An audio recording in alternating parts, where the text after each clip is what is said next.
Welcome to another Sunday Superversive Livestream. I am your host, Benjamin Wheeler, and I'm here with my co host, Anthony Marchetta. And today we're talking about two articles by Isaac Young.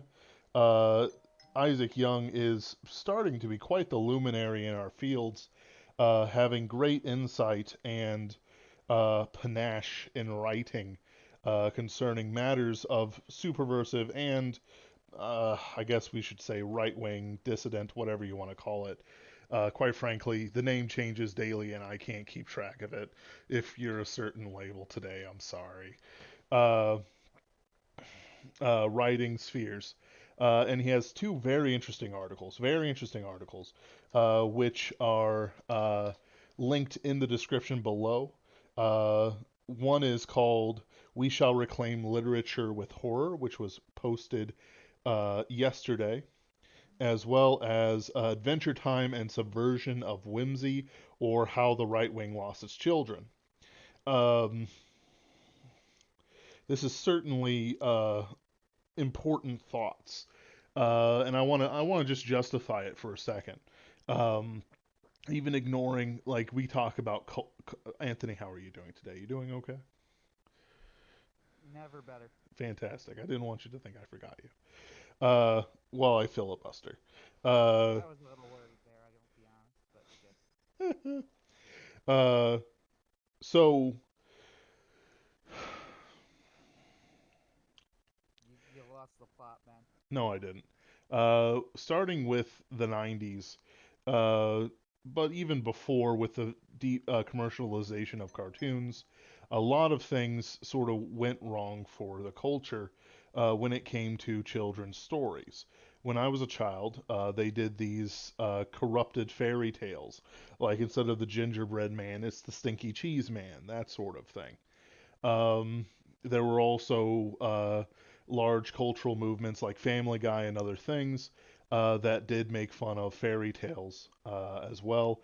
There's a joke where they did a Red Riding Hood with Stewie as Red Riding Hood because Stewie is homosexual as a baby, and all this other stuff. And at the end, instead of a woodsman coming in and heroically, freeing everyone from the wolf's stomach, Peter just comes in with a chainsaw and cuts the wolf in half. And Stewie's like, wow, you saved me. Unless you're a crazy guy. And then, like, all of a sudden, he hears a door getting kicked open next door. And he hear a, aha, just like he did with their own house. And Stewie goes, no, he's just a crazy guy sawing people in half. We should tell somebody about this. Like you see this kind of subversion all the time. Um, and the thing is that this is the culture du jour. Nobody's going back to the fairy tales except for anarchists like ourselves who wish to tear down the powers that be. Um, Nobody's going back to Phantastes, and even the Chronicles of Narnia are being subverted and turned around as much as possible. Uh, anybody, anybody who believes that the Chronicles of Narnia being done by, was it Netflix? I think it's Greta Netflix. Gerwig. Greta Yeah, Gerwig. it's Netflix, specifically Greta Gerwig. Yep. That's the Barbie director for those not in the know. Like the Kin stuff was a complete accident. All right. Mm-hmm. Don't think that she would have ripped it out if she thought it was possible. Anyone who says that the new Chronicles of Narnia are going to be good is an idiot. You are sub 100 IQ. Your frontal cortex is subnormal. Shut up. Shut up. There's no argument, there's no debate, there's no question. Greta Gerwig is a subversive animal of the state that we find ourselves under. She will subvert the Chronicles of Narnia. So the question is, what can we fight? Where can we go? We can't make our own Chronicles of Narnia. Walden Books or whoever it is, I think it's Walden Books, has that copyright on lock. They're clearly looting the Lord of the Rings for everything they've got. The Tolkien family, um, and quite frankly, the fact that they held on as long as they did is a miracle.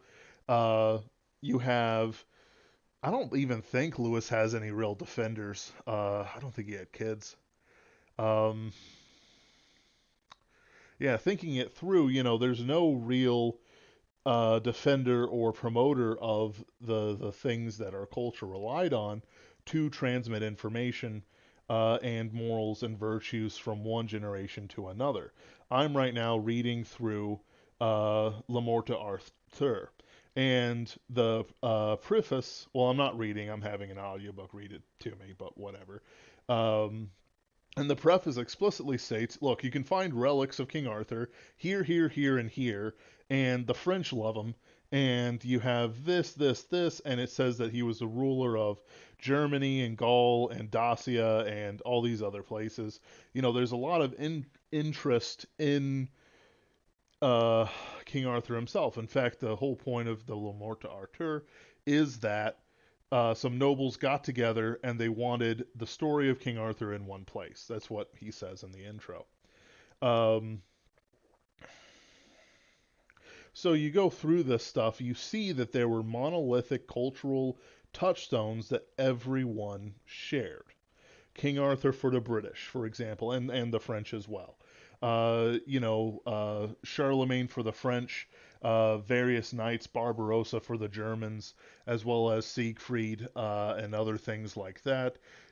These cultural touchstones informed the cultures that they were in, and they were cherished and loved. Many operas, many different choices were made to preserve them rather than destroy them. Um, Now that we are in this modern era where they've destroyed everything, what then can we do to promote quote unquote good culture, to promote things that um, how do I want to put it, to promote those things that please God. I don't want to say conservative because I'm not some Charlie Kirk wannabe, puppet, sodomite, whatever you want to call it. I'm not here to play the game that everyone else is playing. I'm not a jobber. I'm, you know, a fighter.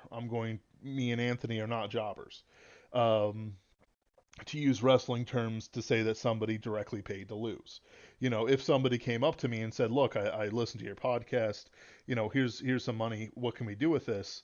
I'd have to take that very carefully, and say, "Okay, you know, not only do I have to fight against my own subversive tendencies as a creature of the modern world, I also have to make sure that I make something pleasing to God and instructive while also being good entertainment in the vein that will capture hearts and minds, like things like Adventure Time and even a lot of horror does."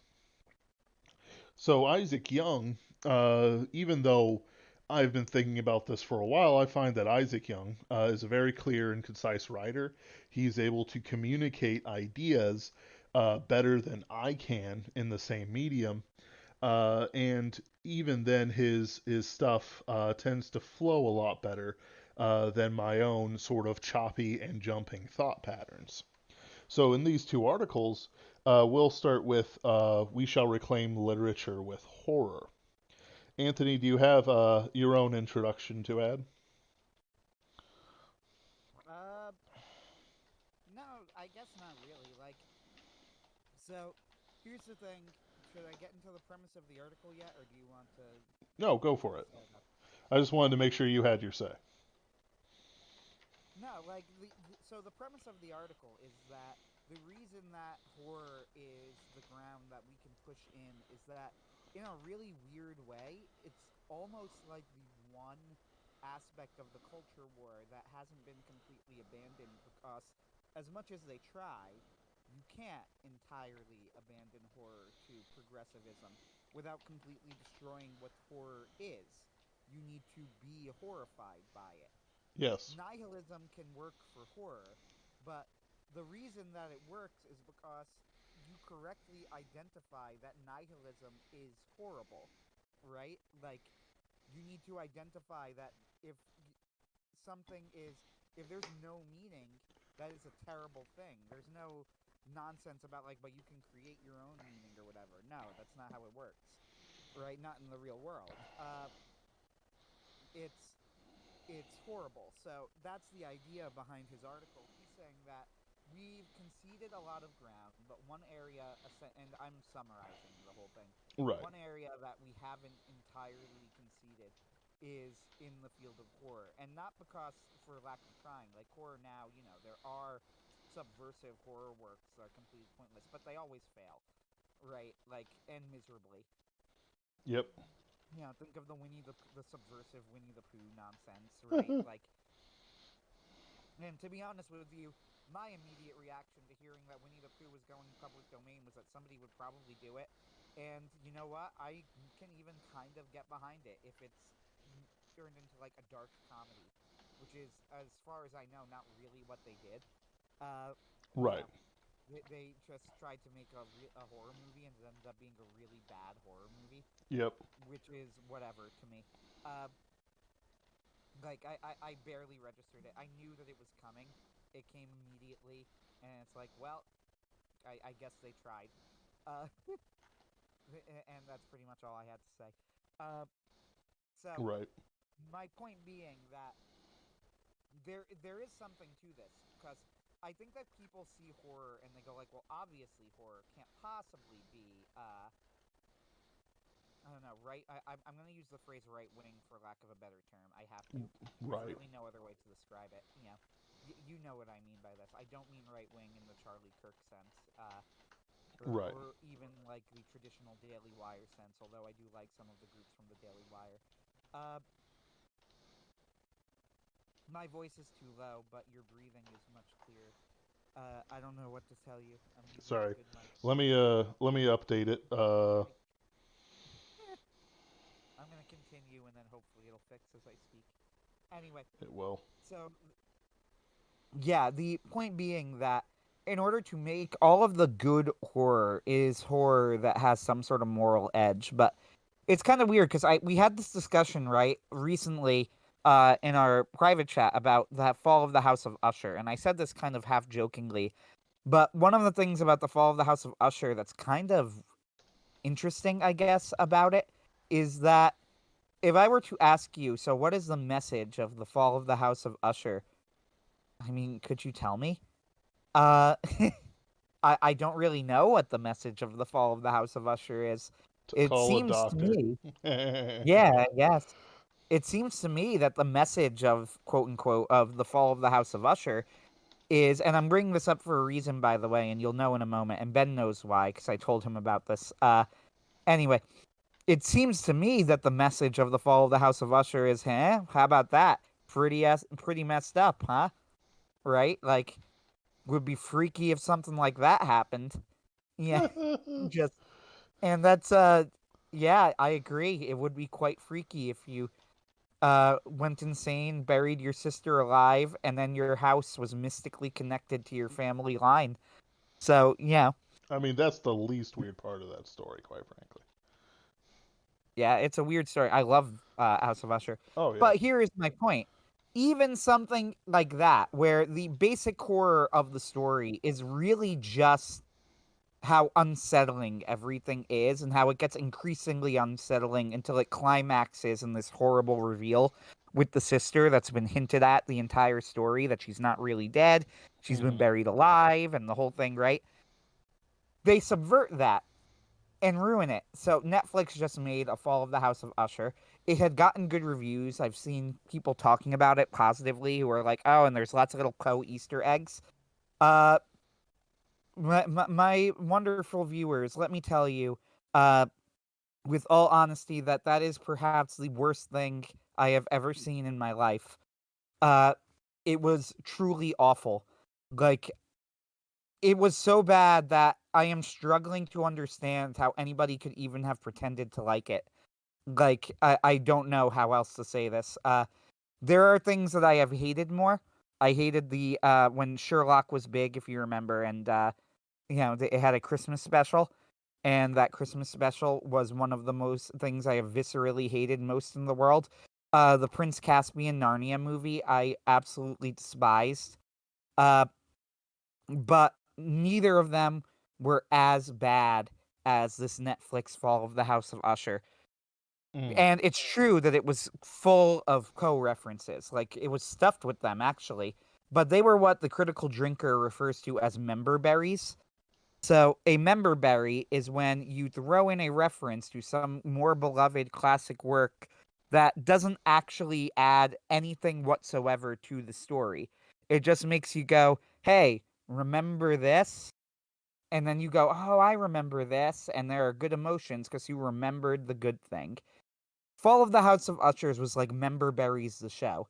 Uh, it was constantly referencing classic co-works, but in the shallowest possible way it could reference them. Where it would be like, hey, do you recognize this name? This name comes from a Poe story. Like, remember Lenore.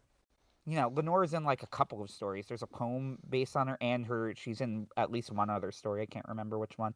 Um, right? And it's like, Right. remember Lenore, remember I the remember. Telltale Heart. Yeah. I And then you remember the go, oh, Telltale I Heart. remember. What a clever show, dropping in all of these references.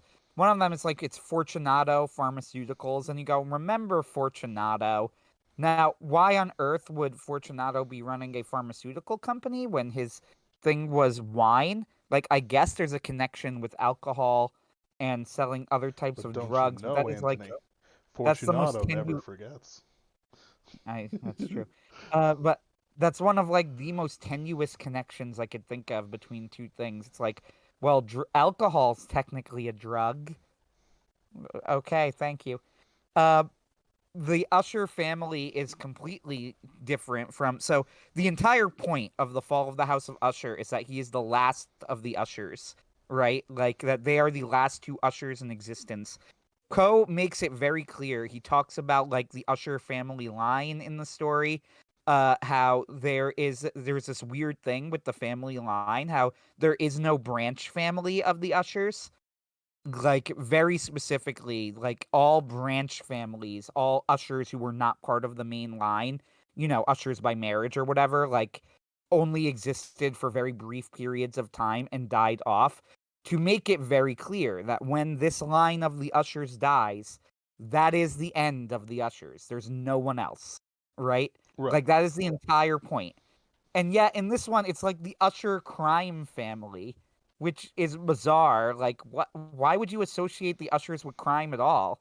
Like, I don't even know. I guess they could be criminals in theory. It's just literally never mentioned or hinted at or part of the story in any way whatsoever.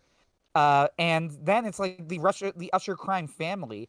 So they're talking about this long extended family of the Ushers, and I'm like, but that's the exact opposite of what the Ushers are supposed to be. They're not supposed to have this long extended family. Like in this version, Usher is like is relatively old. He doesn't really look that old, maybe like 50s or early 60s. But Mm. supposedly an old man who is giving like a sort of deathbed confession, or if not deathbed, like end of life kind of confession to all of the many crimes of the Usher family. And it's like he mentions having children and whatever. And I'm like, but how could you possibly miss the point of the House of Usher that badly by giving him a massive family with children? Like, like the entire point of the story is that Madeline and Roderick are the last two Ushers. This is why they make a point. Even the title of the story is a pun, which a lot of people don't realize because it's playing off of an older form of the word house, right? House Right. could also mean like family house. And that's the entire point. By the end of the story, you realize that it actually means both. The House of Usher refers to both the mansion and the family of Usher, which are in some way like psychically linked. When the last members of the family die, the house crumbles. So it's just really weird that you would change all of that for what exactly? Like some sort of crime plot? And then Dupin is in the story. He's black and gay, by the way. Like they're really going for it here. Uh, so black gay Dupin is in the story, and he is a lawyer. Uh, like what? Why would you make Dupin a lawyer? That's I don't understand. Personally, It's I so think, bad. as an It's so aside, bad. it does sound bad. It sounds horrible. As an aside, I think that when they do these Netflix shows that are clearly nothing to do with the original plot, they already have an idea of what they want to do. And it's like, yeah, it's like Follow the House of Usher. Don't question it. Uh-huh. It's not like those Netflix executives know anything about Edgar Allan Poe. So what happens is it gets approved, even though they're just doing the show that they wanted to do already. Yeah, and that's the impression I get. I bring all of this up to say this is a perfect example of a classic horror work that has been subverted to something completely unrecognizable to what it originally was. And I'm not even saying that you can't, like, Poe's stories are famously not that long. He's only written one full length novel, and I don't want to say that the novel is bad. It's not the narrative of Arthur Gordon Pym of Nantucket. It's actually an incredibly influential novel because everything Poe did was influential. Uh, but like he's more famous for his short stories, right? And so none of his stories are particularly long. And I'm not saying that you can't expand on his stuff and make them longer. Like Vincent Price made a career out of that, you know, and they seem to be at least somewhat fondly remembered, if for camp value, if nothing else. They're pretty good. I But enjoy them. yeah, like they're fondly remembered, but like they're not. I don't know. They're not completely contrary to the original stories, right? Like Mm-hmm. there's just so many baffling decisions of like it's such a fundamental misunderstanding to me of the intended horror in House of Usher, the death of a family line and all of that stuff, right? Right. Insanity running in the family that you would give them a large family, and descendants. It's like that just is so weird to me. Like why would you do that? Or, or making like Fortunato the head of Fortunato Pharmaceuticals. It's like the bare connection you can make is that alcohol is sort of a drug, which is like needless to say, I do not think what Poe had in mind. Right. Uh, it's just it is very strange. Al Dente says, wasn't the whole deal with the Ushers? They're this impossibly beautiful and old family made of amazing artists and philosophers who can't survive, as if there's a curse upon them. Uh, I would say, having read the story pretty recently again and enjoying it just as much as I did when I first read it, but I would say that none of that is actually in the story, as weird as that is. Like, it sort of make what you're saying sort of sounds like a thing that Poe would do. And frankly, if the Netflix show had gone in that direction, I wouldn't really have a problem with it. But no, none of that's in the original story. In fact, we actually know extremely little about Roderick Usher. Mm. He seems to be somewhat artistic, but in terms of like the Usher family being artists or whatever, that's never mentioned. They never say anything like that. They don't even really call like the narrator, who is Roderick's friend and is unnamed, never actually says, "Yeah, Roderick was always like a brilliant artist." He describes some of the art that he makes, including like he's very good at improvising music. Apparently, he writes poetry and stuff like that. But I don't know. He doesn't describe it in like, yeah, this is Roderick. He was always a genius artist. If anything, he more describes it as Roderick started doing these weird improvisations on his violin, and it freaked me out. You know, like, and he started making these weird paintings that were these weird abstract paintings, and they were kind of terrifying. Uh, the genius of Fall of the House of Usher, if you read again, is I would agree with someone who says, well, there's no depth to that story. And I don't think that Poe necessarily has no depth. Like, I think, for example, Mask of the Red Death is absolutely rich in various interpretations you could give to that story. It is an kind of a devastatingly incisive story, right? Mm. But Fall of the House of Usher is not that. The genius of Usher is in the way that everything in it builds to the atmosphere of the story, right? Yes. Like every aspect of the House of Usher comes together to build this atmosphere. So from the very first time that you see the house to everything that Roderick does, to the poems and books that they read, to the music they listen to, right? Like all of it is building towards this crescendo at the end. And there's this sense where the ending of the story is, of course, very unexpected, but also feels kind of inevitable when you get there, which is the mark of a truly brilliant writer, right? Yes. Uh, and yeah, so I guess what I'm saying here is there is, in terms of the field of horror, Brian Niemeyer has said this in the past. Horror demands a happy ending in a sense, right? Like, Mm. I don't know if I would entirely agree with that, but I get his point. If not a happy ending, it demands an ending where evil loses and good wins, right? Yes. Like, evil should not win in properly done horror. That doesn't mean that it necessarily needs a happy ending, because you could have a protagonist who is evil. John C. Wright has a great horror story in this vein. I forget the title of it, but it's a lawyer who tries to rules lawyer his way into getting 3 wishes from the devil. Uh, and it ends with him being tortured in hell for eternity. Now, would I call that a happy ending? I mean, not necessarily. A soul's been damned, but it's an ending where evil fails and good triumphs, right? Yes. So, in that sense, it's a good ending. I wish I could, if I remember the name of the story, I would tell you, but I do highly recommend it. It's not very long. It's on John's blog somewhere. I think maybe under fancies, maybe under works. Uh, anyway, yeah. The point being that when in Fall of the House of Usher, the original story, it's not so much that good or evil loses or wins or anything like that, so much as nothing in Fall of the House of Usher is strictly speaking subversive. However, he Isaac Young makes this point in regards to Lovecraft, where he says the thing about Lovecraft is that he is often called nihilistic, and probably rightly so. But there is a difference with Lovecraft and modern interpretations of nihilism, which is that Lovecraft realizes that nihilism is horrible, Mm. right?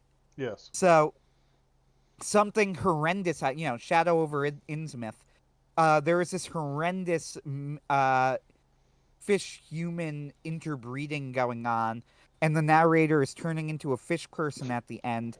Nothing about this is presented in a positive way. It's like there's no hope, there's no meaning, and that's horrifying, right? Like, Right. that is a horrible, horrible thing. You could contrast this with something like Silence of the Lambs. Silence of the Lambs is actually a really great example to use because Silence of the Lambs is in a vacuum an incredibly well made movie. Uh, right? Like Yes. it's really well done. I used to, and years ago, I would have told you that I enjoyed it much more than I do right now. It's not so much that my opinion on the craft of the movie has changed as now that I've gotten older and wiser, I realize that the craft has been used in the service of something really horrible, like, but in the wrong sort of way. Silence of the Lambs is often called a horror movie. Uh, Right, and I've never really considered it a horror movie, both when I first watched it and I still don't now. If there is a horror movie, it's a horror movie in the way that it's nihilistic, but the difference is in the way that that nihilism is presented to the audience as opposed to Lovecraft. It's the difference between the two is that Silence of the Lambs twists the emotions and the reasoning of the viewer into becoming sympathetic for a literal cannibalistic serial killer, right? Mm-hmm. Lovecraft would never do that. You would never be sympathetic for Cthulhu, right? Right. Like, never. Uh, he would not expect that of you, and the very idea would revolt him, I am sure. Uh, but in Silence of the Lambs, the considerable skill of the filmmakers and actors is used to make you sympathetic for someone who kills and eats people, right? Mm. Like, this is a disturbing thing. It's not good. It's not something that we should be trying to promote as good. You know, uh, Al Dente says, I remember that Roderick made a painting that almost gave out light. Sort of. He made a painting. Uh, he made a series of abstract paintings, and like one of the paintings that he described as the least abstract uh seem to be like bathed in an ethereal light or something like that. I can't remember the exact details of it, but yeah, what a creepy painting featured in the story. Uh, yeah, with Lovecraft, the horror of despair is key. The horror is the loss of hope. That's right. So, like, ask yourself this: when you think of Silence of the Lambs, what exactly is the horror in Silence of the Lambs? Uh, Now there is some, bloody horror, like Hannibal Lecter wears someone's face, right? Uh, that I get. That's a horrifying scene in the sense that that is a really horrible thing that he did, and it's really gross. Mm. But I don't know if I would say that that itself is an aspect of like why is enough to make it a horror movie. There's the horror of Buffalo Bill is a transsexual who is killing people, right? I'm pretty sure he is, right? Yes. He's yeah. Yeah. At least a transvestite. Hmm. A transvestite or transsexual that's killing women and using their skin to make clothes or something.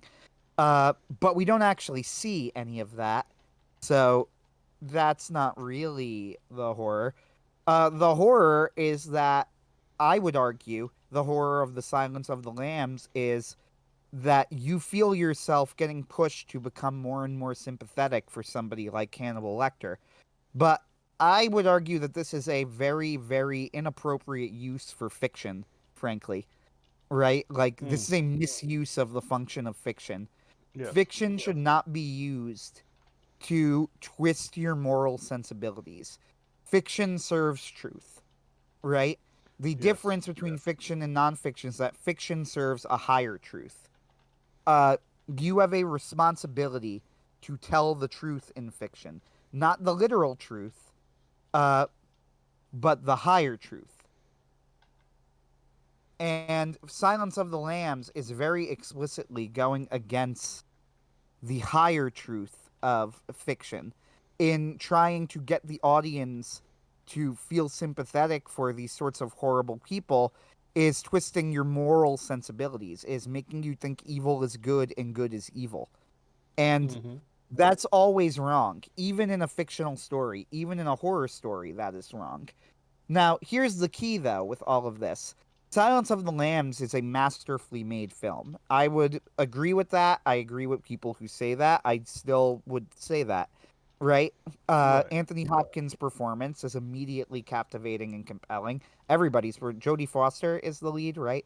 Mm-hmm. Uh, yeah, she does a great job in the movie. The writing is extremely good. The scenes between Hannibal and Jodie Foster are superbly well done.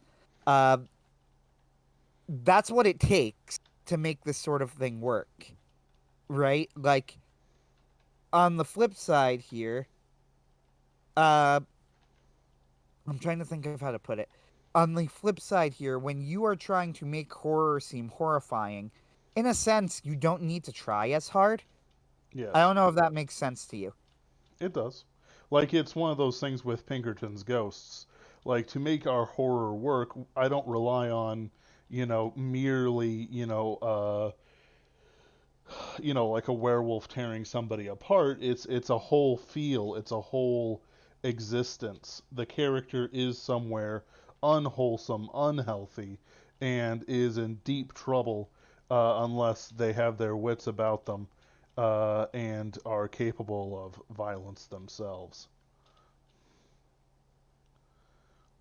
Yeah, Like it's yeah, it's and I it's would, more than what I'm trying to say is it's more than just the blood and guts, but the blood and guts help. yeah, you're right about that. Like the, I'm thinking of how to put this.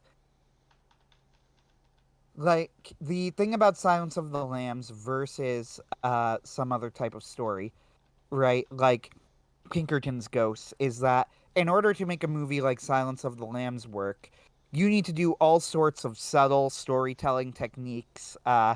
Utilize every magic trick in the book to try and make somebody like Hannibal turn into a sympathetic or heroic figure. When Mm-hmm. you're telling a Pinkerton's ghost story, you don't need to do any of that. You just need to present the world as it is, right? Yep. And the horror will do the work for you.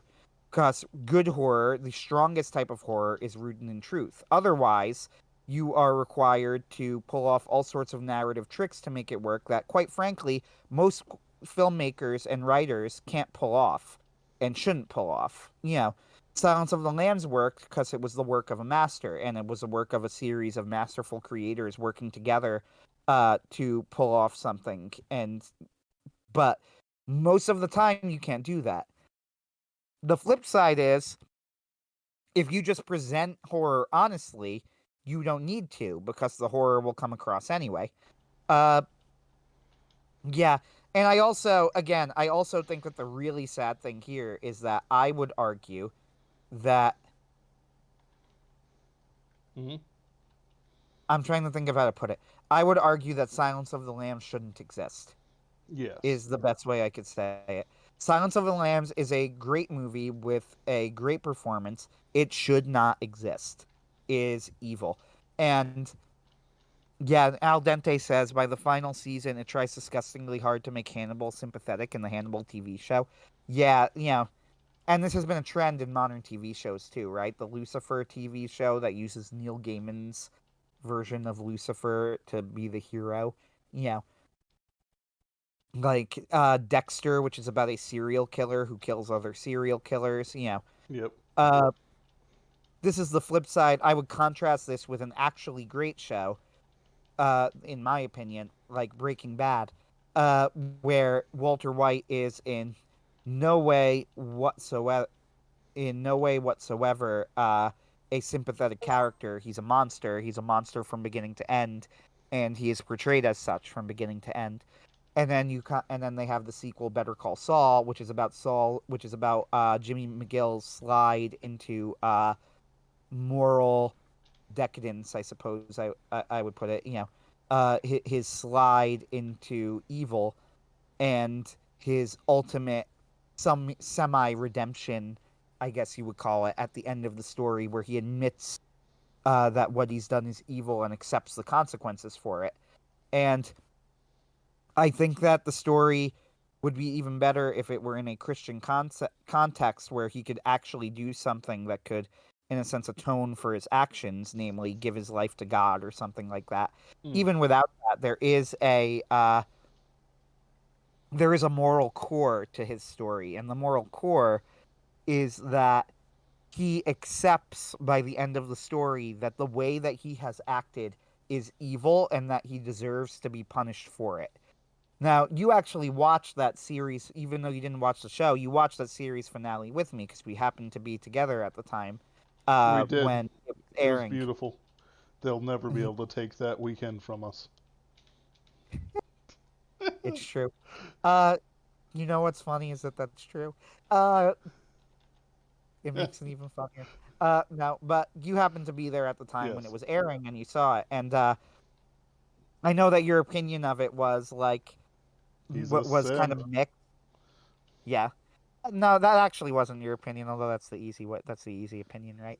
Uh, That's so like it's more of the fact that I was able to say, okay, he's gonna give it all up for the girl, you know, and yeah. he's Your gonna. opinion was that it was predictable, and while I would sort of agree with you that that was the predictable ending at that point, in all such things, like you have to, I think you and I both agree subversion is not always good. In fact, it's normally not good.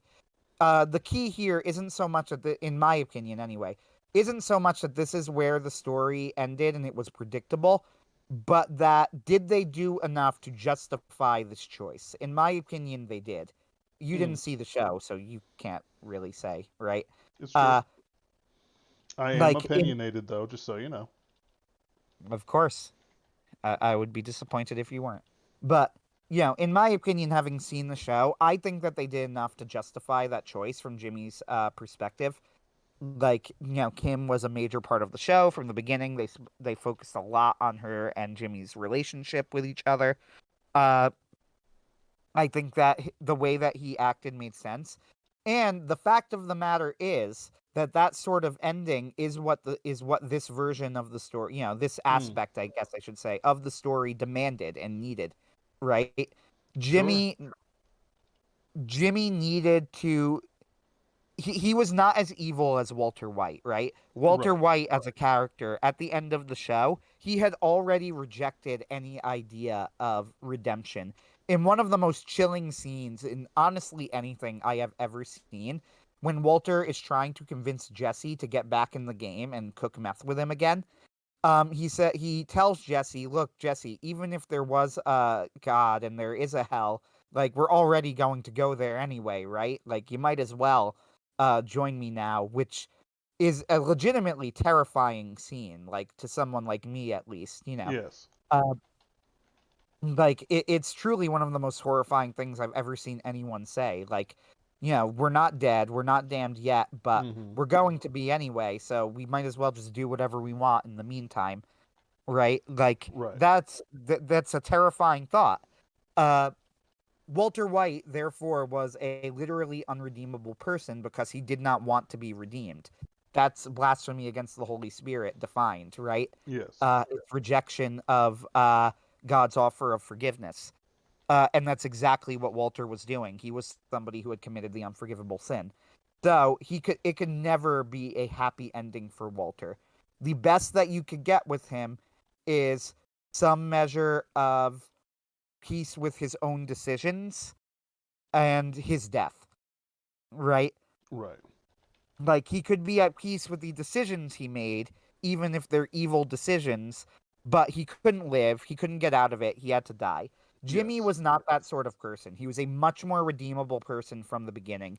He was someone who, although he made a lot of horrible choices, was much more sympathetic, had way many more good qualities, suffered a worse hand in his life, right? Like, he Right. clearly uh, for all of those reasons, it would not have been as satisfying if you just saw Jimmy, either get away or get punished. You want Right. to see someone like him redeem himself.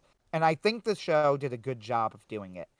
Uh, my one critique of the final episode is I agree with you on this.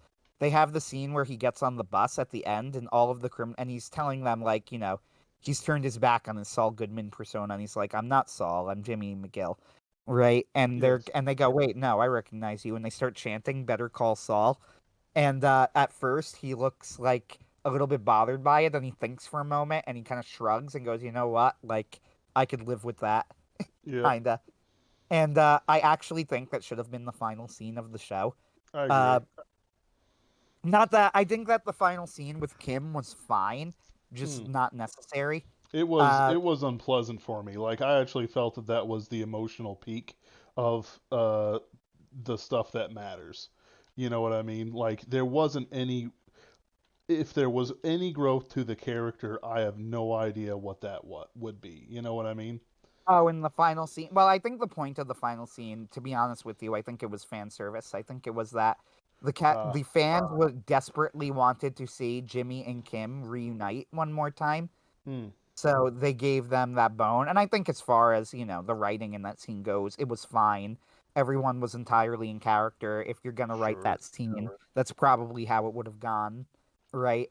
Hmm, So I don't really have a problem with it, but I agree with you that in a sense, I feel like that's the perfect end to the character. Jimmy has sort of redeemed himself, but there's a little recognition at the very end. It's a twofold thing. Number one, no matter what you want to do, you can't just throw your past aside as if it never happened, right? Like right. it's gonna follow you. Uh, and number two, and also that it's not all necessarily useless, right? Like your time as Saul Goodman, yes, you did some horrible things, but maybe there is a role that sort of persona can play for you yet that isn't entirely pointless. Hmm, And that's with the criminals in jail.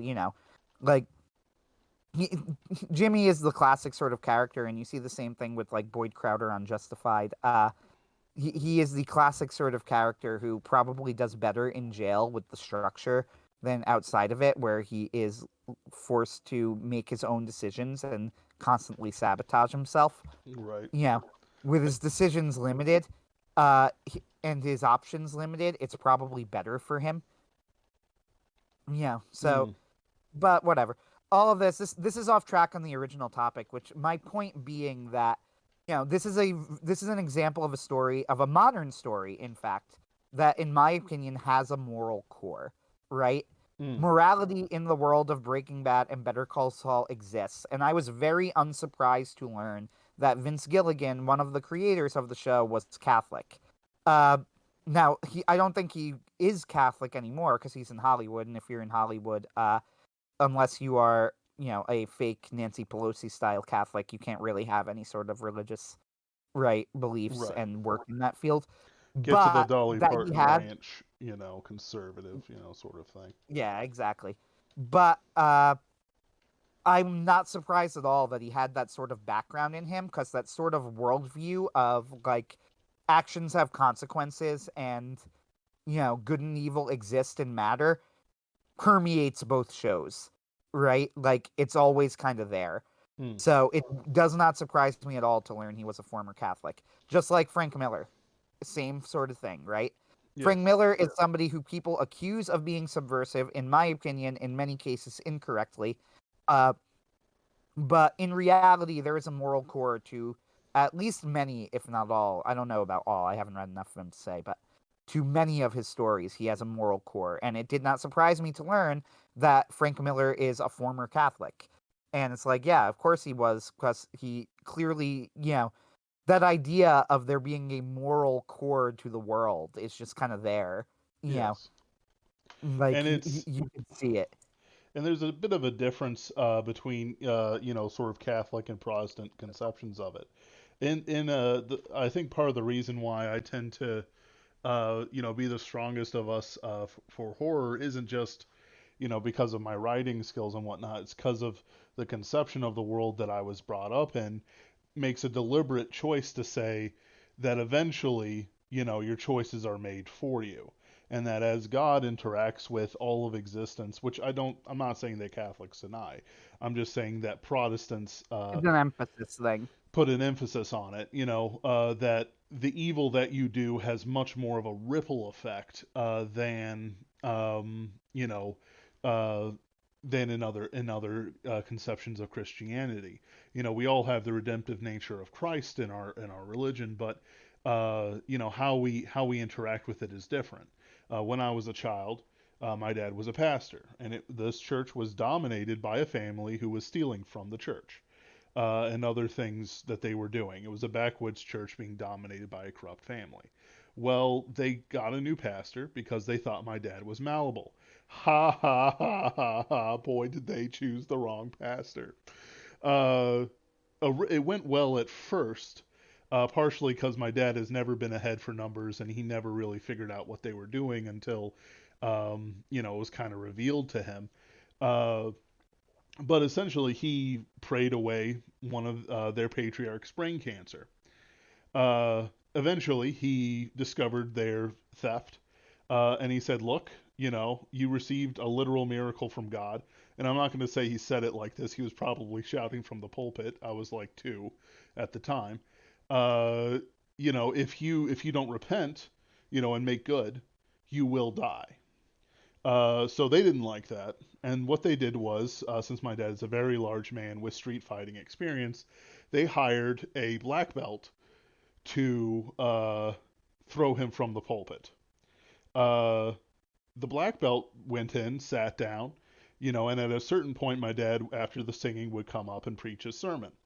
Uh, he then claimed, crying at the door of our house while my mom screamed at him, that he heard a voice saying that if he stood up to throw my dad from the pulpit, he would die. And he was a smarter man than the patriarch of the thieving family, believed the voice in his head, and listened to the sermon. And he became a Christian, though not a particularly good one. I don't know where he is now. So then it culminated and continued on until finally One day, the patriarch of that family was mowing his lawn and he fell down dead. The cancer that my father had prayed away, had asked for a miracle and received it, ate away his brain. Like, this man should not have been mowing his lawn and then falling over dead. This man should have been, bedridden for weeks, in intense suffering. But instead, it just went whoop, the whole brain. Well, I don't know if it was the whole brain, but the enough of the brain was cancer to kill him outright. Fall over dead. So you have, in my conception, both the Protestant philosophies of, spiritual danger and spiritual evil being a direct manifestation on the earth. That even if you can't lose your salvation, you can still grieve the Holy Spirit. You can still cause immense evil and suffering. And are you even really saved if all you do is evil? As well as something a bit more closer to what Catholics, where there are direct interventions from God, miracles, and interactions between believers that are mediated directly by God. Um, so when we deal with horror and horror aspects, we need to be as clear on the spiritual dangers of things as the physical, as the disgust. The reason why The Thing is such a seminal piece of horror is because the evil thing is as much a mental problem as it is a physical one. It's not just this weird ooze blob thing that's absorbing everyone into it. Yeah, Who do you I'll also trust? say too, by the way, and about the thing is that people call the thing nihilistic sometimes Why? too, and the reason, yeah, I can tell you that the reason for this is that the end of the movie indicates that the thing may still be alive and might have survived, which means that everything that everyone did was pointless. The I never problem got is that it's not. personally, just so you Yeah, know. the problem is that isn't nihilism, Right. right? Not in the philosophical sense. The fact of the matter is that the thing is portrayed as an absolute evil. It Mm, might not be evil, like maliciously evil, because that's one point, like, but in a sense, it almost makes it worse. Like, it's doing all of right. this to us, and we don't even know if it hates us or if it's just what it does, right? Right. We don't know how intelligent it is or isn't, or how malicious it is or isn't. But the fact of the matter is, it is very, very bad and wrong and needs to be stopped. That the heroes fail to stop it at the end, maybe, which, Mm, by the way, we don't actually know. They might have succeeded. But right. In that the my heroes. in my opinion, the movie's very clearly coded to them succeeding, but I guess I might be missing something that other people are picking up on. Really, I never thought it was. I always thought the ending was very intentionally ambiguous. That they both walk out, and either one of them can be the monster, but they don't know. So, and there's nothing either of them can do about it anyway. So they sort of accept a truce, and then everything burns down Mm, around them, right? So I always thought it was intentionally ambiguous, but even if it's intentionally ambiguous, that doesn't change the fact that the thing surviving is going would very much be a bad thing, yeah, right? Like it's the true. monster in the movie is very evil. Again, it might not be evil it might not be a moral evil necessarily, but certainly a natural evil if nothing else. Mm, You know, like it's not nihilistic in the sense of the Silence of the Lambs, which is nihilistic in that it portrays good and evil as not mattering, right? right. Like, now Buffalo Bill is evil and needs to be stopped, and yet Hannibal Lecter is heroic. But the only real difference between the two is that Buffalo Bill is actively killing people, and Hannibal Lecter is locked up for most of the movie. Otherwise, there's really no difference between the two, and yet you're rooting for one and rooting against the other. Right. Like, that's nihilism, not Yes. what the thing was doing. Do you want to push into? I think this is a good segue, actually. Do you want to push into Isaac Young's other article? Sort of. I did want to finish an idea with the horror of it, because we still need to put it on a basis of, I don't want to call it politics, but of morality, Hmm. more than nihilism. Partially because it's important to the spirit of the articles.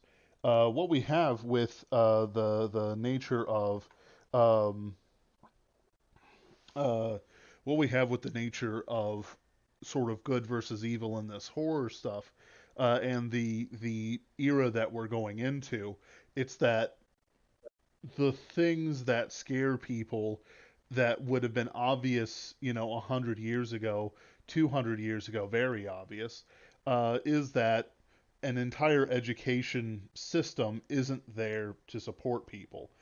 Like I said earlier in my opening monologue, because we no longer have the same opening stories that everyone shares, that have the same sort of morality, your Red Riding Hoods, your Gingerbread Mans, and so on and so forth. Even though, honestly, they're kind of nothing stories these days, I don't really see, like if someone were to say, "What's the value?" I'm like, it's just a fairy tale, man. Don't talk to strangers. Very important lesson to have there. Uh, but it's one of those things where it doesn't have to be Red Riding Hood. There's a metaphor that can be transferred over many different things, like Little Red. A street urchin on the streets of New Cyberpunk City. Doesn't open her spam emails. From Wolf Spam or whatever. Like, you can do that. It'd be a little bit hard, but honestly, I think we're reaching a point where children will know more about emails than they'll know about forests. Um, at least at first. So you have this emerging ideas coming forth that, quite frankly, I don't think people have the ability to grasp yet. Like, I'm really hoping Isaac Young does develop these ideas more, partially because it helps me with my own writing, with my own work on Pinkerton's Ghost, which I want to make sure is in the current modern time.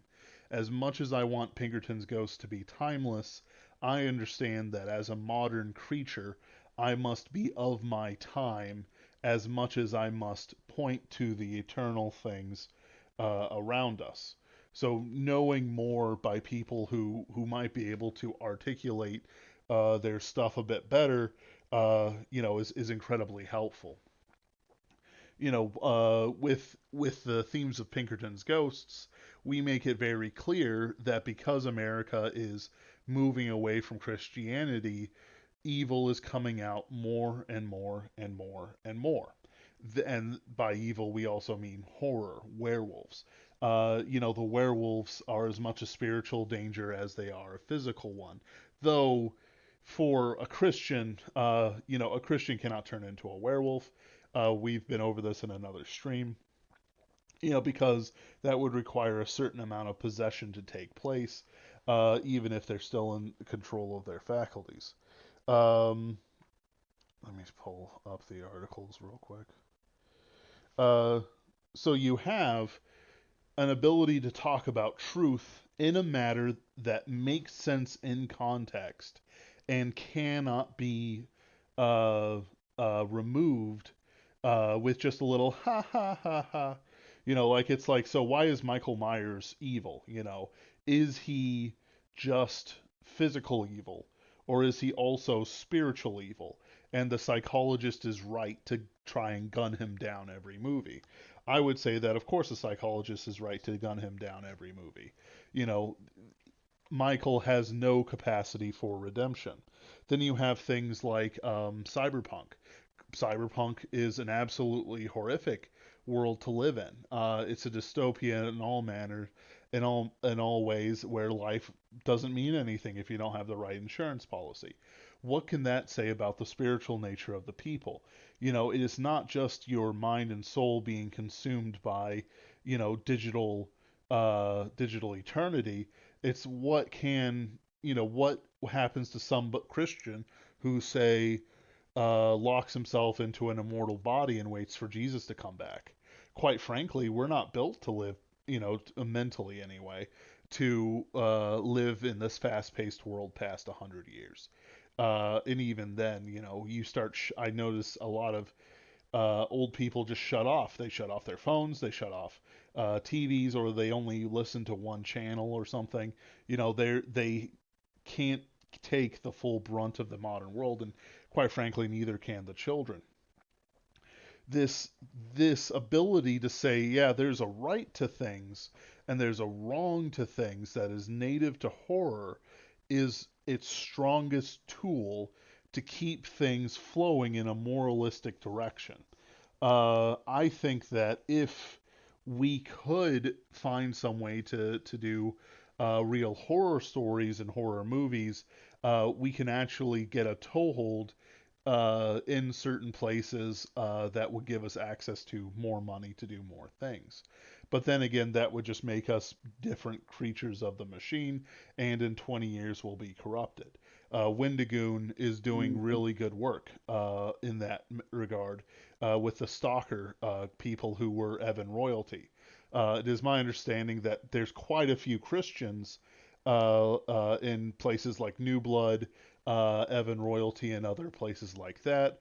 That even Markiplier is spending a great deal of time with these people. Like there's a core of people who, quite frankly, are better and more popular and prettier than us, who are creating things that I think will be much more valuable than people realize. For the simple reason it'll keep the lights on until the next true genius arises. And I believe that there is a generation of genius to come. So that's just what I wanted to finish up with this article.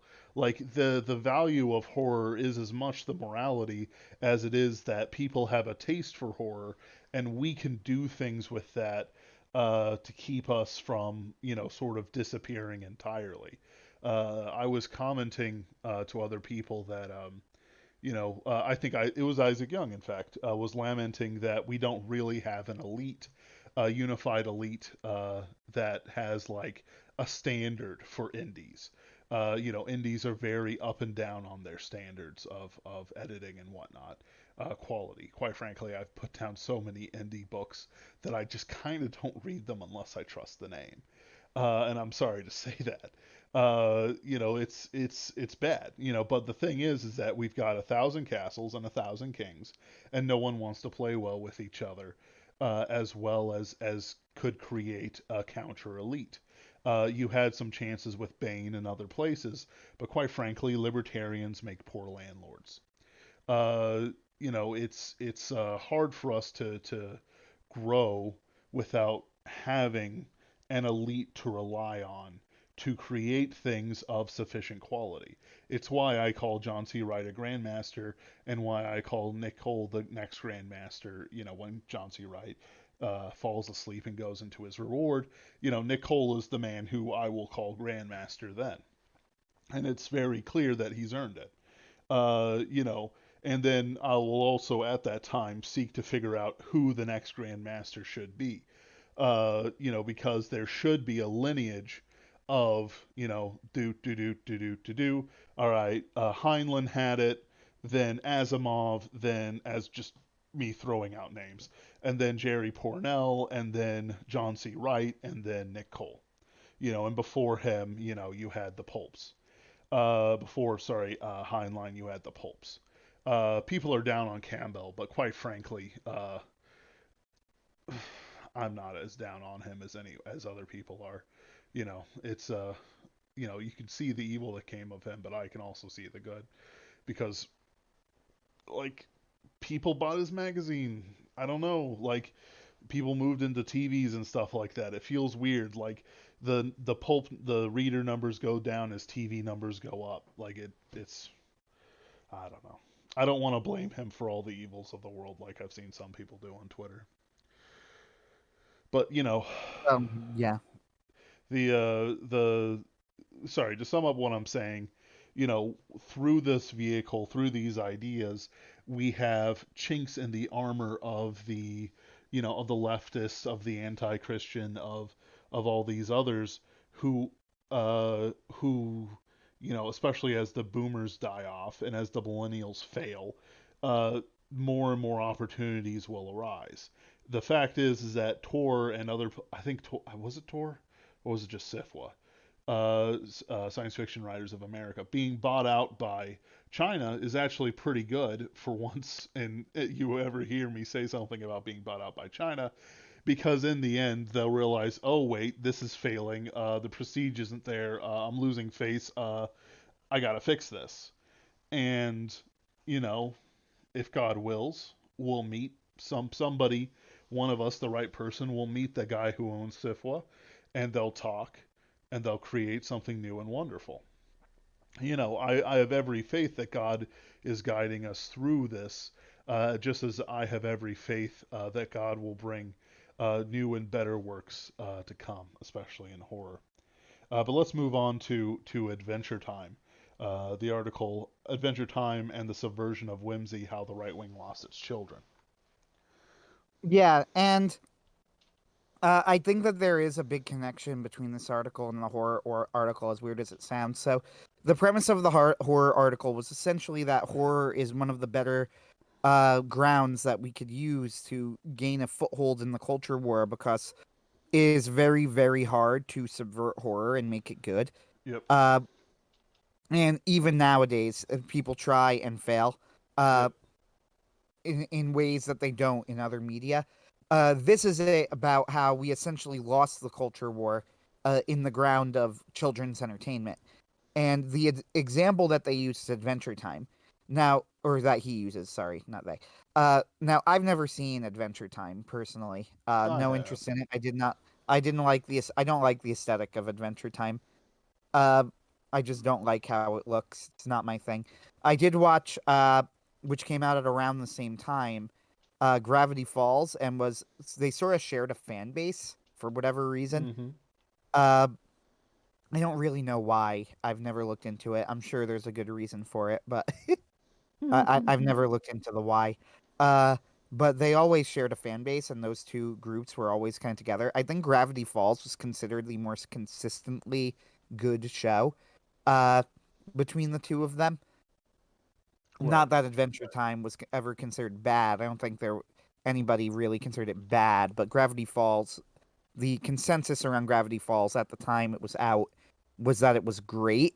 I don't think that time has been especially kind to it. Not that I think that it's entirely fallen off in estimation, but it had a pretty unimpeachable reputation when it was coming out, and now more people are starting to see the cracks in it.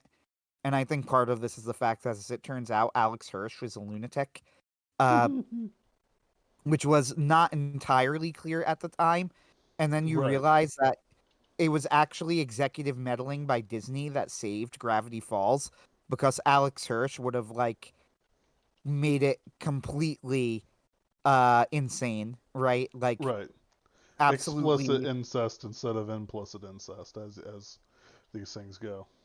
right, exactly. Like he would have made it, totally off the wall, like how children shouldn't be watching this levels of crazy if Disney hadn't stepped in and forced him not to. And then he went and complained about executive meddling at Disney. And then people started to see what he wanted to do versus what he did, and Disney was actually right. And it tell you something that, mid 2000s Disney was the I'm trying to think of the word for it.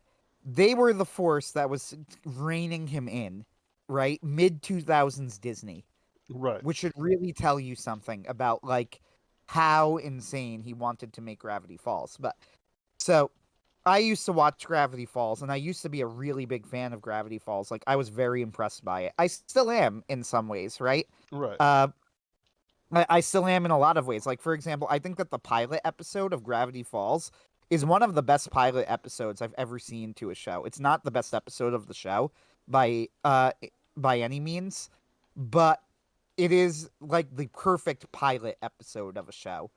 It tells you exactly what you're going to get when you watch Gravity Falls. It sets everything up perfectly with just the right level of intrigue.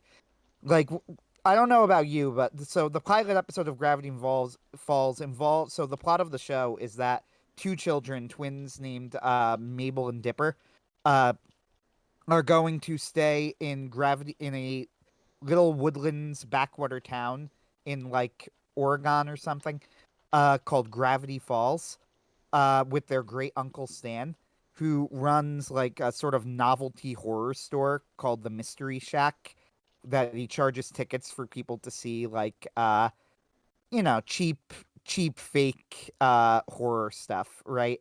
Right. Uh, and Dipper, when he is there, finds a mysterious journal that appears to be talking about real magical things that are happening throughout Gravity Falls. Well, Mm-hmm. Mabel, being a 12-year-old girl who will be turning 13 in a couple of months, is starting to get boy crazy, and she learns about this journal as well, though she's not as into it as Dipper is.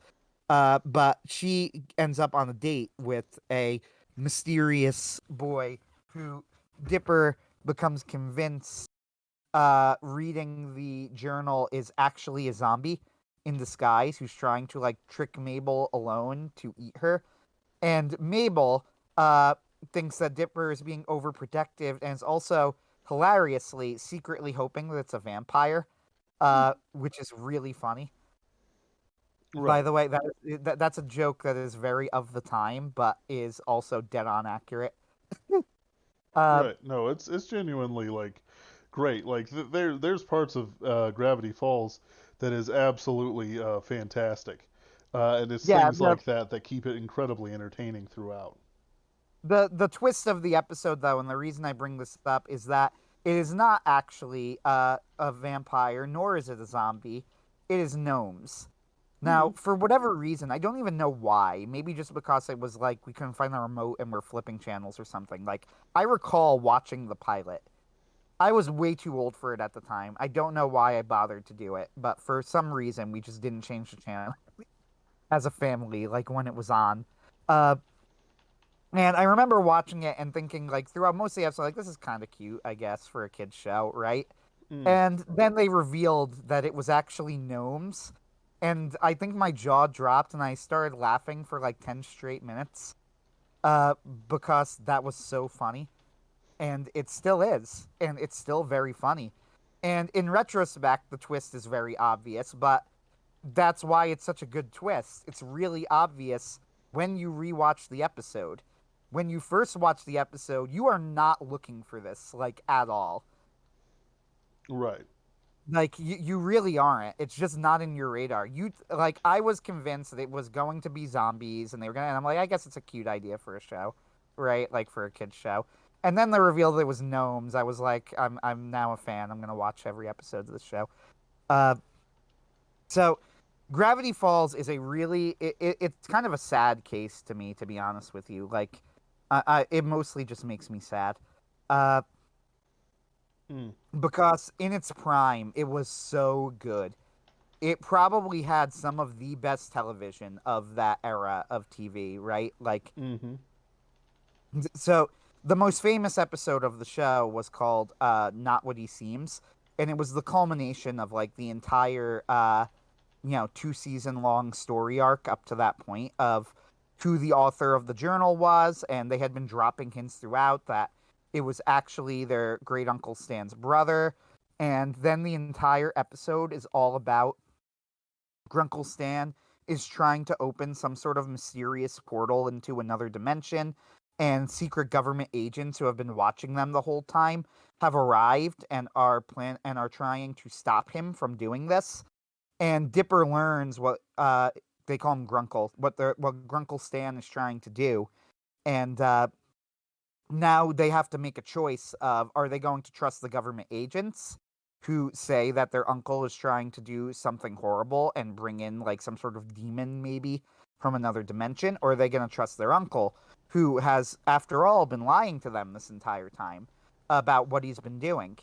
So it all culminates in this moment at the end of the episode where Mabel needs to choose whether or not she's going to let Grunkle Stan open the portal or put a stop to it.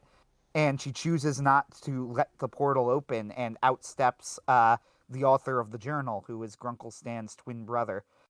It is an amazing episode of television, I gotta say. Like, everything about it works. Yep.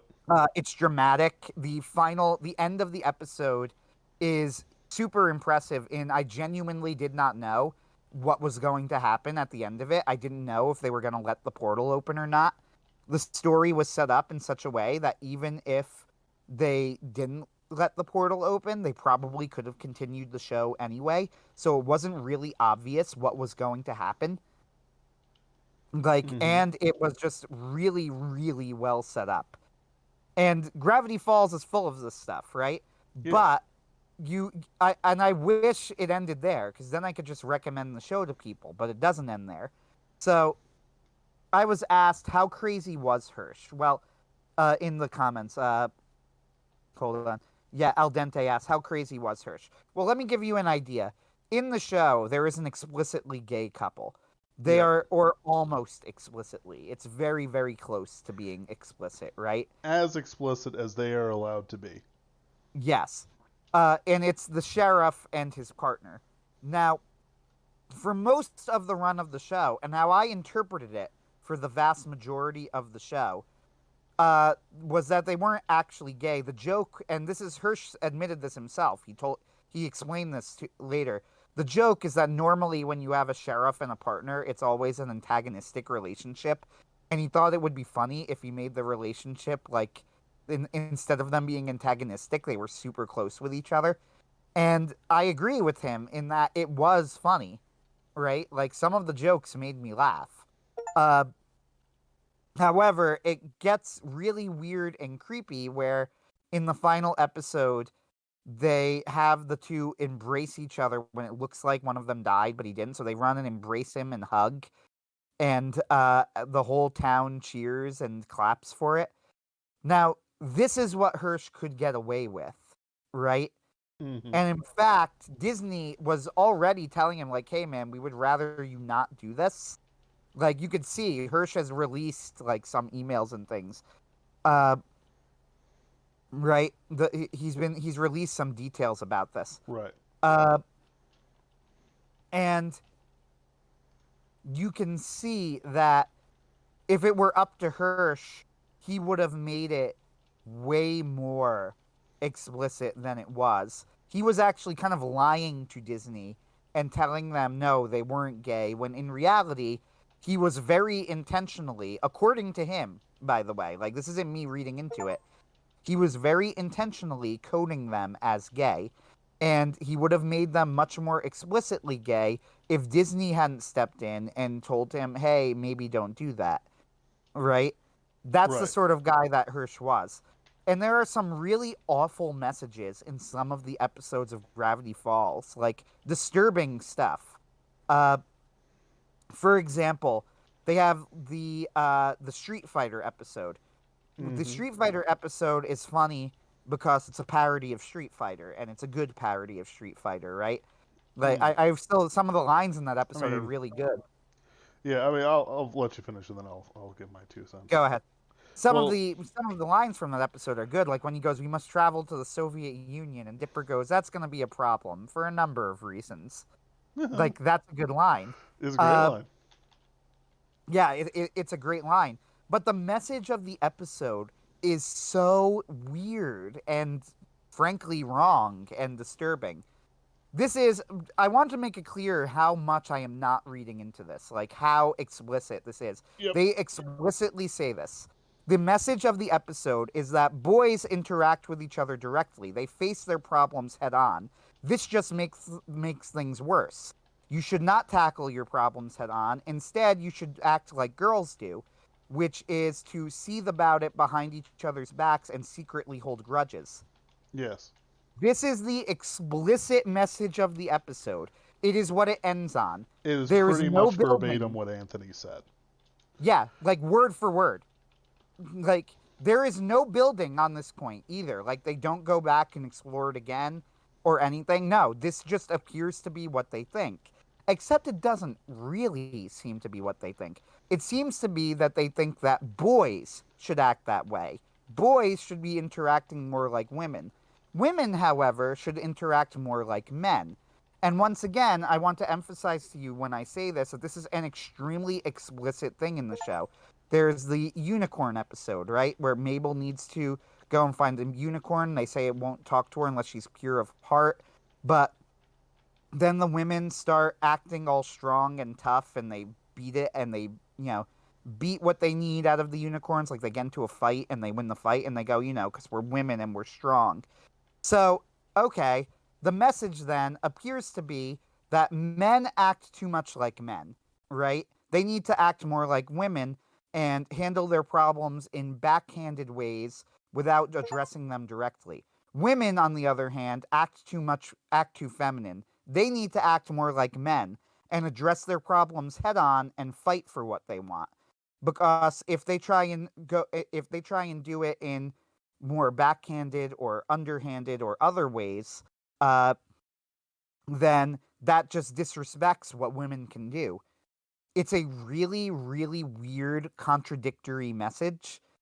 Mm. Like, and it just appears that apparently what Hirsch really wants is he just wants all gender roles entirely eradicated. But not even gender role, like, he just wants to make sure that nobody acts the way that men or women are typically expected to act ever, no matter if it's a good or a bad thing.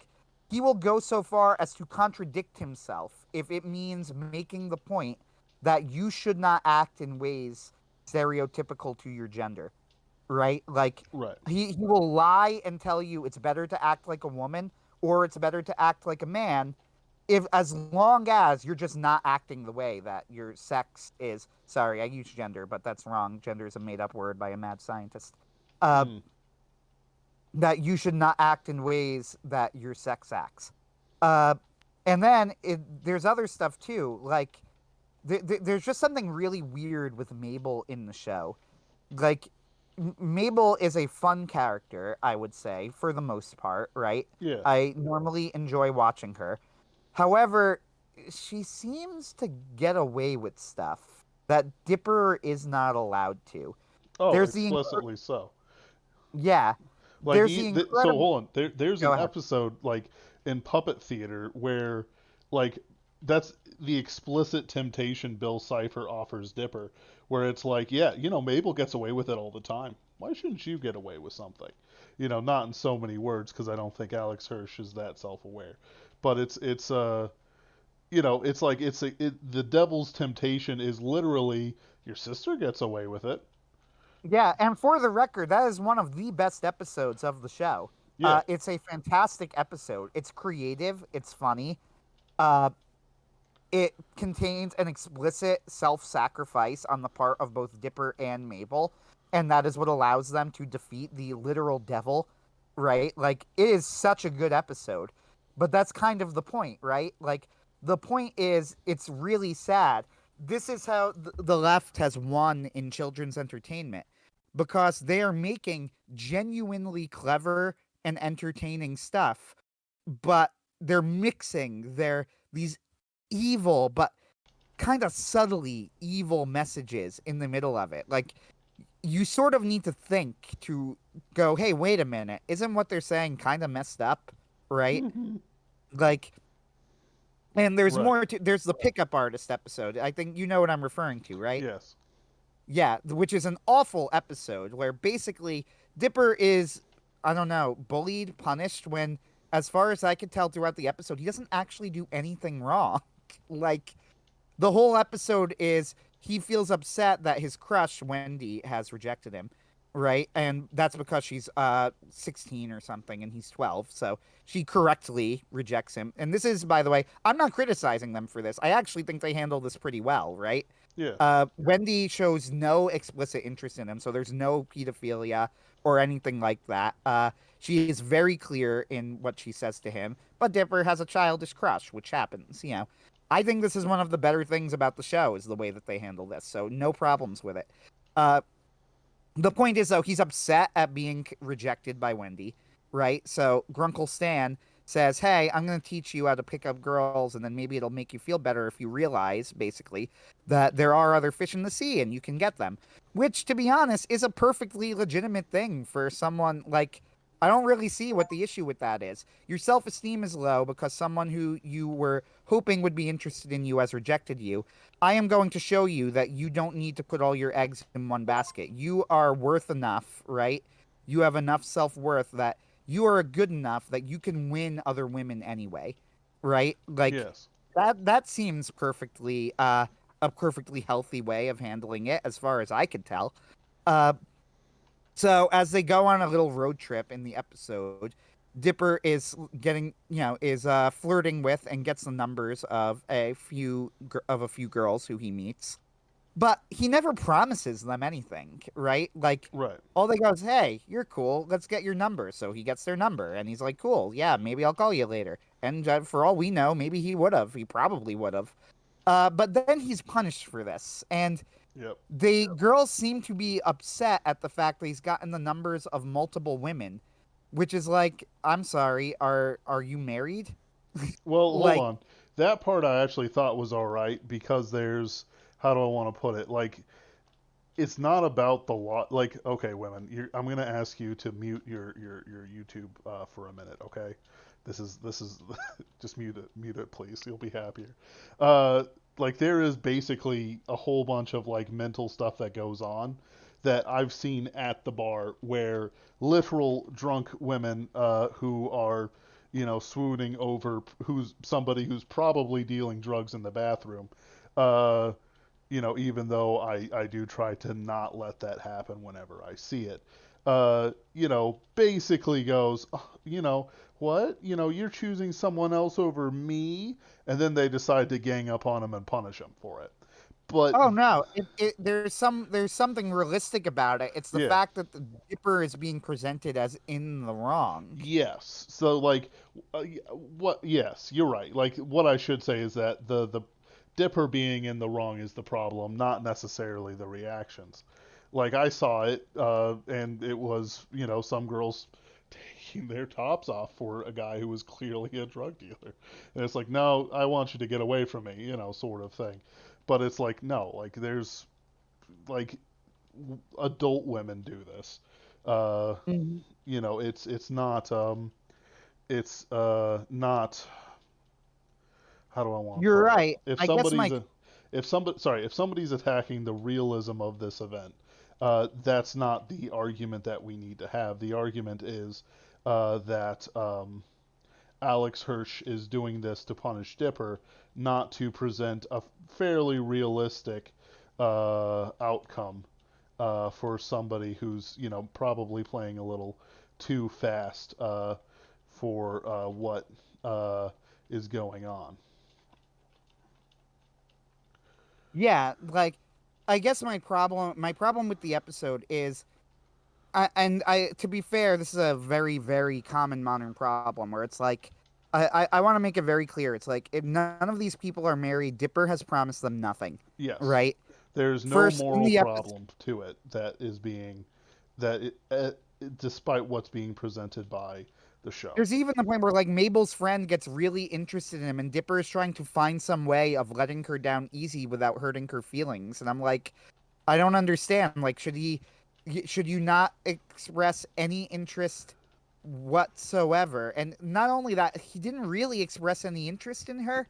She just saw him acting more masculine and Yes. became attracted to it, which is why, like, how on earth is Dipper at fault for that at all?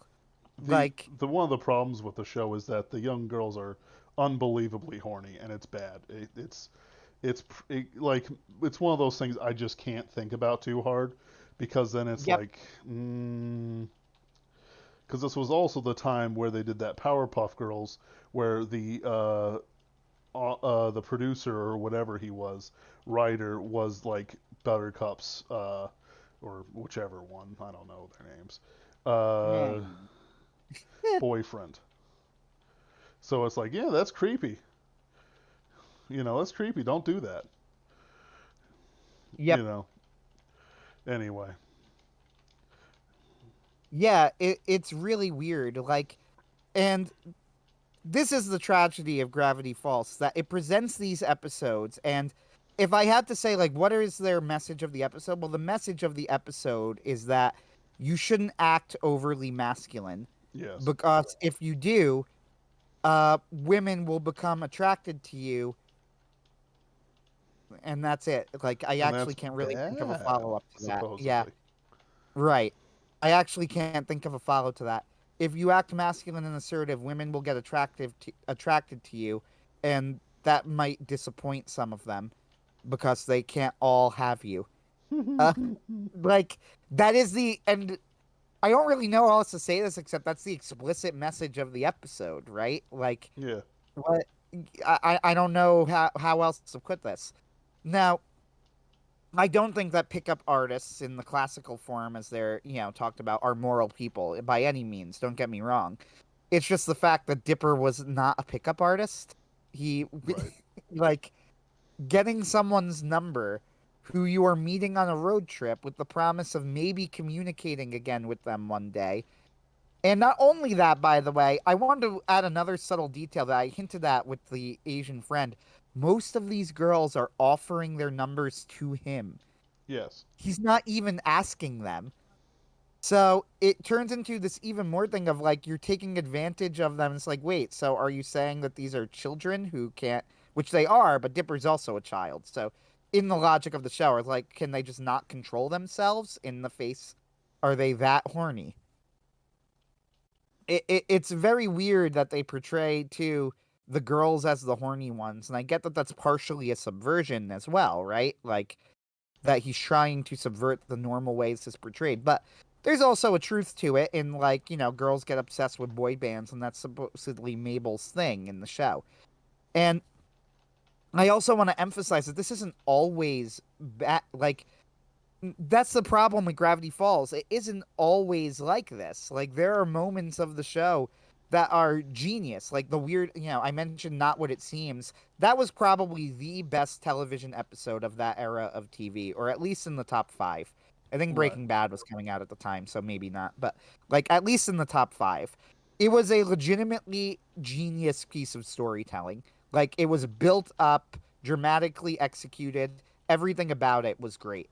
Uh, and then it followed it up with like they had the Weird Mageddon episode where Bill Cipher, who is portrayed as being basically the devil, right? Like uh tries to make the apocalypse happen, but it's contained within Gravity Falls due to some sort of force field that had been set up, I think, by Stanford, if I remember, who was the Yes. author of the journal.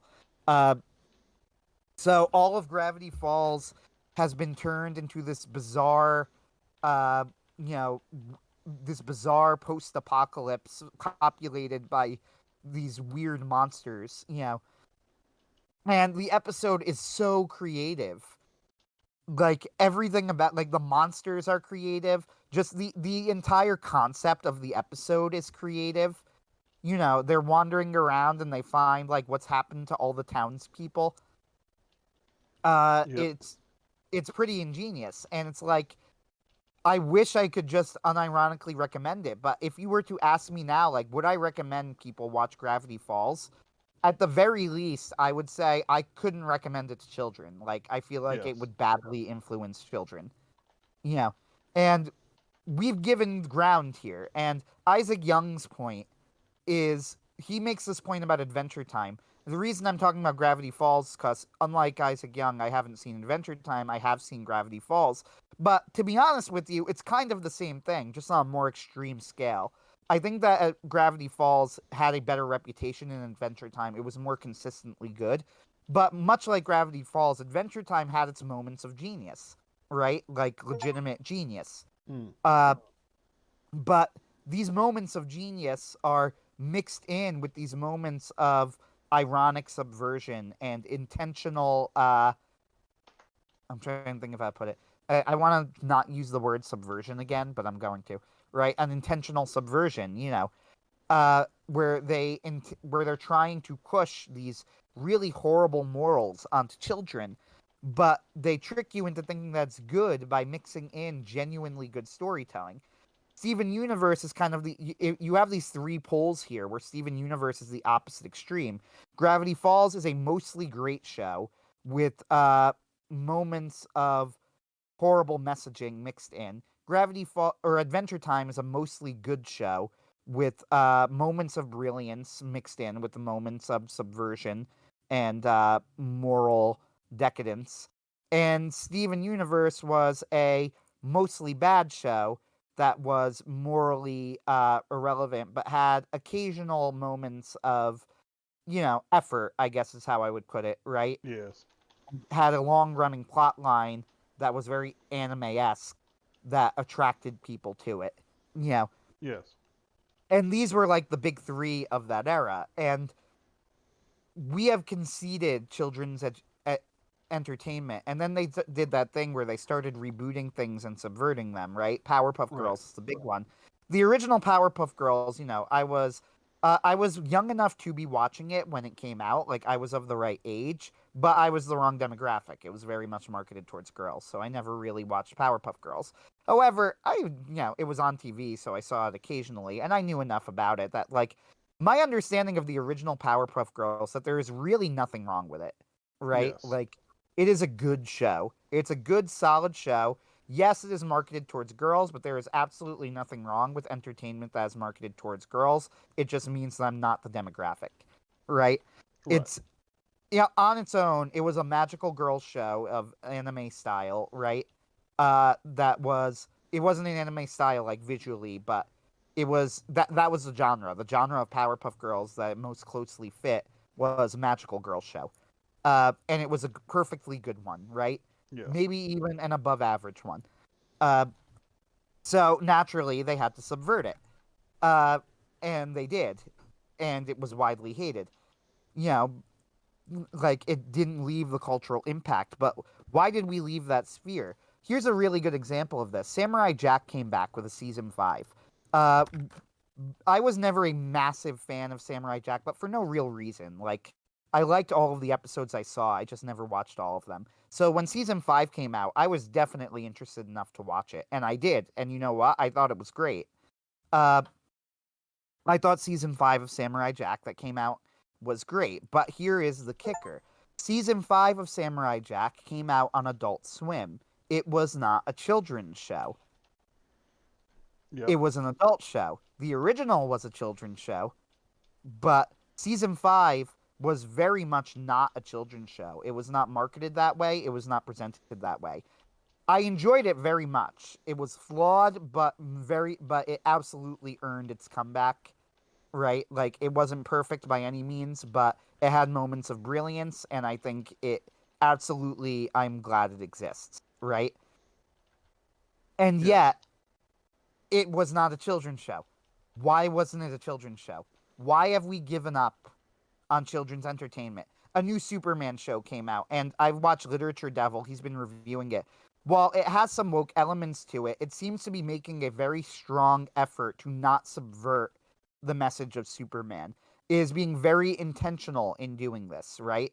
In fact, I would argue that's why it was made. It was trying to make a point that you could, have some of these more progressive elements without subverting the original intention of Superman.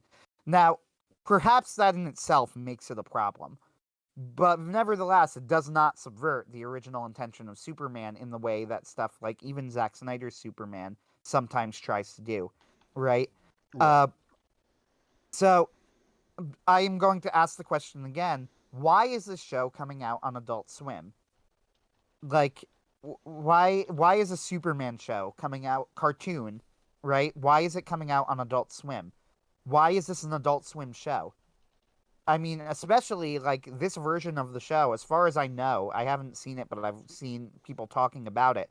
There is nothing in it, as far as I could tell, that means that it has to be on Adult Swim. It would be perfectly at home on the regular Cartoon Network, but it's not. Why? Like, why have we given up on this range of children's entertainment? And this is where Isaac Young talks about Star Wars. He says that the left will often complain, if anybody complains about the plot holes in Star Wars, it's a movie about space wizards intended for children. Now, there are multiple problems with this, obviously. The first problem is that the original Star Wars movies were not children's films. That means that Star Wars, Empire Strikes Back, and Return of the Jedi were not children's films. Uh, they were all ages films. They were meant to be entertainment suitable for everyone, but they were not made specifically for children. They were not marketed to children. They were not presented as children's entertainment. And when actors talked about them, they did not call them children's films. Lucas didn't call them that. They weren't children's films. They weren't adult movies either. They were meant for all ages. They were all ages entertainment. Uh, Now, it is true that by the time you reach Return of the Jedi, they start pushing the children's aspects of Star Wars more with the Ewoks.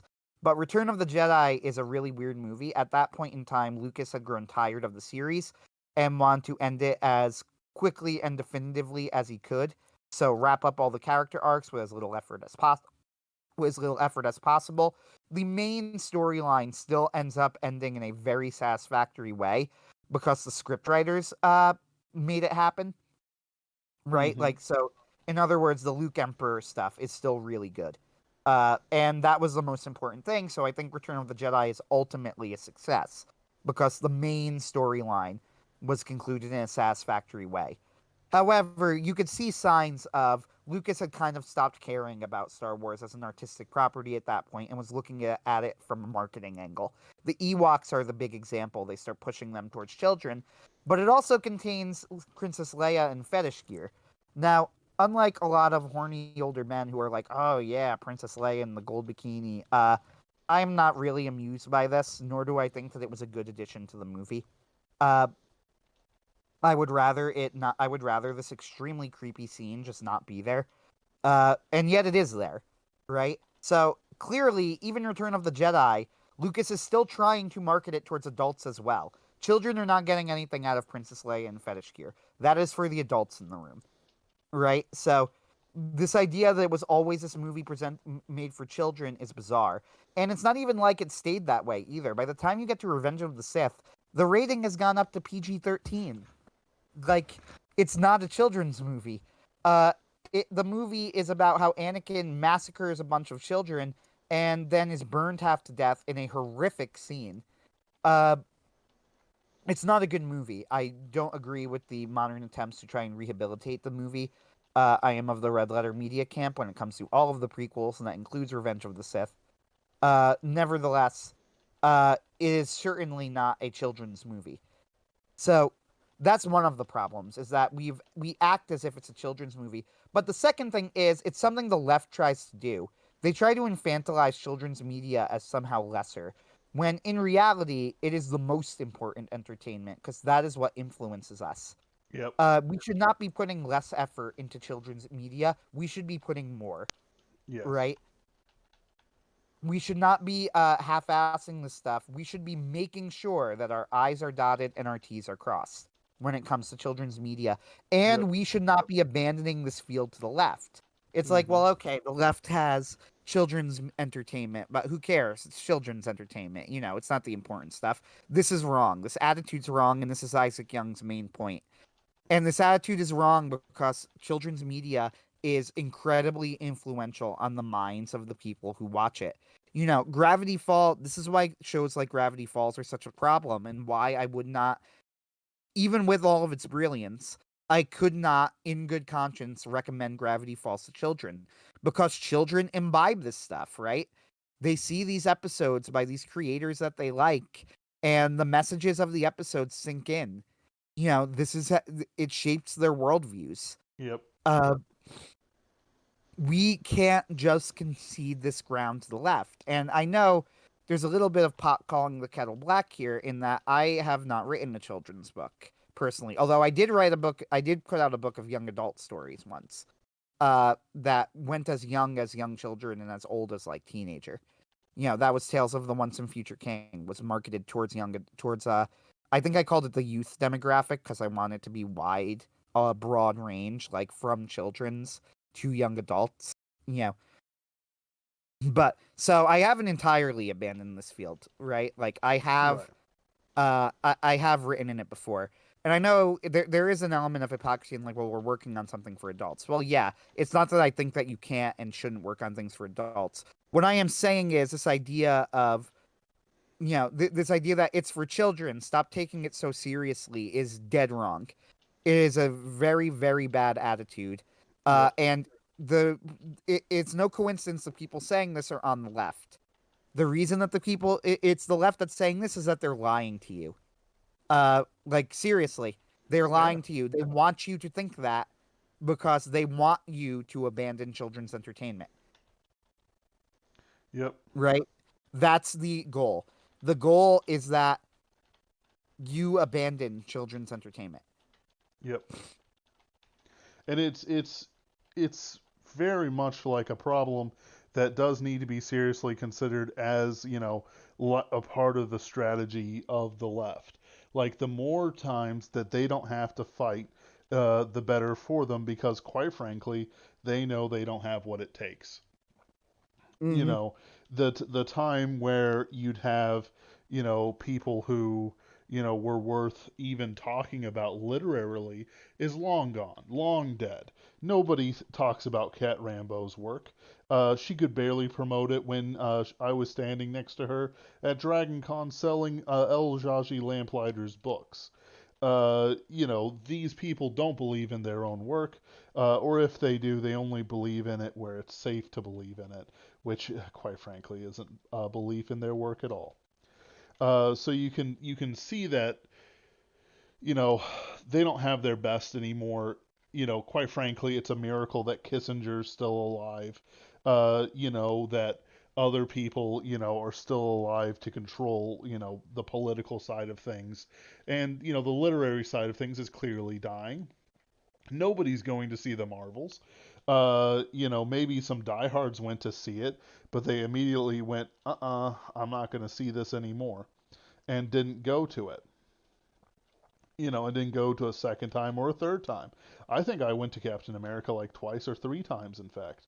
Just because it was such a good movie. Then you have things like, Netflix and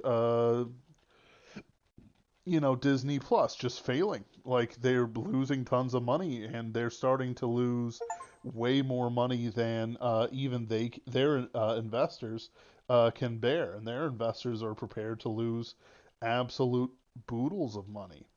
It's there's crumbling going on that people are starting to I don't know if the term is wake up to, but certainly no longer tolerate, as well as they tolerated, when Marvel and so on first came out, when there was still quality works to be had. Um, and when it comes to children entertainment explicitly, well, they've won pretty much every contest because they dominated places like Cartoon Network and Nickelodeon. Well, now we look at places, where like New Blood and other things like that, and I hope I'm not being indiscreet when I say that it has been mentioned that many creators at New Blood Entertainment, the video game company, are Christian. Uh, there's opportunities for Christians to do more in the open sort of era of the internet, uh, which is very nice in its own way, uh, because it has a certain amount of freedom. I could get some friends together and write a short horror film that I have a reasonable chance, like a 5 minute thing about like a vampire taking over, a household or something, No real special effects, no real this, no real that. I don't need CGI. I might need a pig carcass at the end. Uh, you know, and then all of a sudden, like, Skinamarink was cheap to make, and it had a huge influence. Like, it helped define parts of the, analog horror genre, which, despite what people might say, is not dying. Uh, so there's plenty of opportunities, for Christian creators in how things are now with the internet, with other things, that I do consider, the aspect to be very hopeful. The problem is when it comes to things like making something that can fight Adventure Time, uh, you know, fist to fist. It's just not there. It just doesn't happen. We need a network that's willing to invest millions and very long periods of development time into something like Adventure Time to sort of handle the good and the bad times. Because quite frankly, you know, it's not like there were plenty of times when, like they weren't making, what I don't want to put it, like there were times when things didn't look so good. And, Cartoon Network sticking with it kept things going. Like the amount of crap that they went through for Steven Universe, and they still stuck with it completely, even after uh, you know, what's the word I want? Um, Even after scandal, they still stuck with Rebecca Sugar, even when it found that she had been making pornographic cartoons of underage cartoon characters. Like there's no, like we can't go in like, oh, accountability this, accountability that. No, they chose the winners, and we have to be willing to choose our own winners as well. Which is why Isaac Young, and I commented briefly on the fact that there's no uh, uh, sort of indie literature elite for us to rely on for both quality and promotion. In the same way that Tor and other places can rely on their own masters, evil as and wicked as they may be, to promote them. And I think that as time goes on, we either need to develop our own, which I believe is happening with some of the stuff that's coming out of Iron Age, Iron Age, out of the Iron Age sphere, uh, as well as in other things as well. As Bane seems to be shrinking, there's always opportunities to sort of take up that market a bit better. I think though that was fairly inevitable because there was always a very boomer kind of thing going with Bane. No offense to them. Like when Jerry Pournelle and others, stopped writing and stopped being able to write, uh, you know, pretty soon they had to just rely on like Larry Correa and stuff like that, which not like he isn't good, but they needed more than him um, to do it. Yep. And quite frankly, I can't even really name any of the other big names that are even as young as Larry Correa. Not that he's young. Chris Yep. Kennedy is quite old, even though he's done some great work. Like that's the kind of thing that we have to look at. Where can we promote new talent like ourselves, Jacob Hollow, uh, just others that isn't just us, crab bucketing forever. But who knows? This is more than cartoons. This is just in general. Like if we had something that was more generally focused but had the same kind of basis as Bane books, there's quite a bit we could do with that, especially when it comes to children's authors like A.M. Freeman, Shaji Lamplighter, and others. Hmm. But that's it's like and by the way, I'm not even talking cartoons. I have no clue how to do cartoons and how to get them like funded or made or anything like that. I don't want to call myself dumb or anything like that, but it's pretty clear that there's just someone else has to do that. And hopefully they're already working on things, to do it. But they have our full support when they do get discovered or show up someday. I know there's oh, what group is that? They Well, need, we did just enter Caroline too, whose latest book is book for, I don't know if I would count it children's, young adults, maybe yeah. somewhere in between, There's plenty of middle things. grades. Yeah. What I'm trying to say is that there's plenty of opportunities and plenty of great writers, but how to efficiently organize them in a way that can counter um, the elites that we have to fight currently. because they've got organization, they got the friend enemy distinction. They know how to make sure their friends are fed and taken care of and given enough money so they don't have to work a menial job. What can we do to do that as well for us? Uh, I don't know that's pretty, like that's more political theory than anything else, but I literally cannot think of a way to describe it without sounding a little too fascist for YouTube. Like we have to be able to reward friends and, if possible, punish enemies. And quite frankly, people who are leading children astray have some strong words from Christ uh, about how they are to be treated, and I don't think it's any kind of Christian, shall we say, hypocrisy to keep people who want to harm children out of a job. Yeah, no, I agree with you. Like, yeah, the problem of children's entertainment, like, it's not it's not a new thing with Isaac Young is saying, but I Mm, like the connection that he made to the left mentioning like, oh, it's just a movie for space wizards intended for children. And like the proper response to something like that is number one, that's completely not true, right? Like right. Star Wars has never been targeted solely to children at any point in its history, Mm, least of all, including now. And number two, even if it were true, like why are you saying that as if it means I should not care? right. You know, Why do you care, but you're saying I shouldn't care?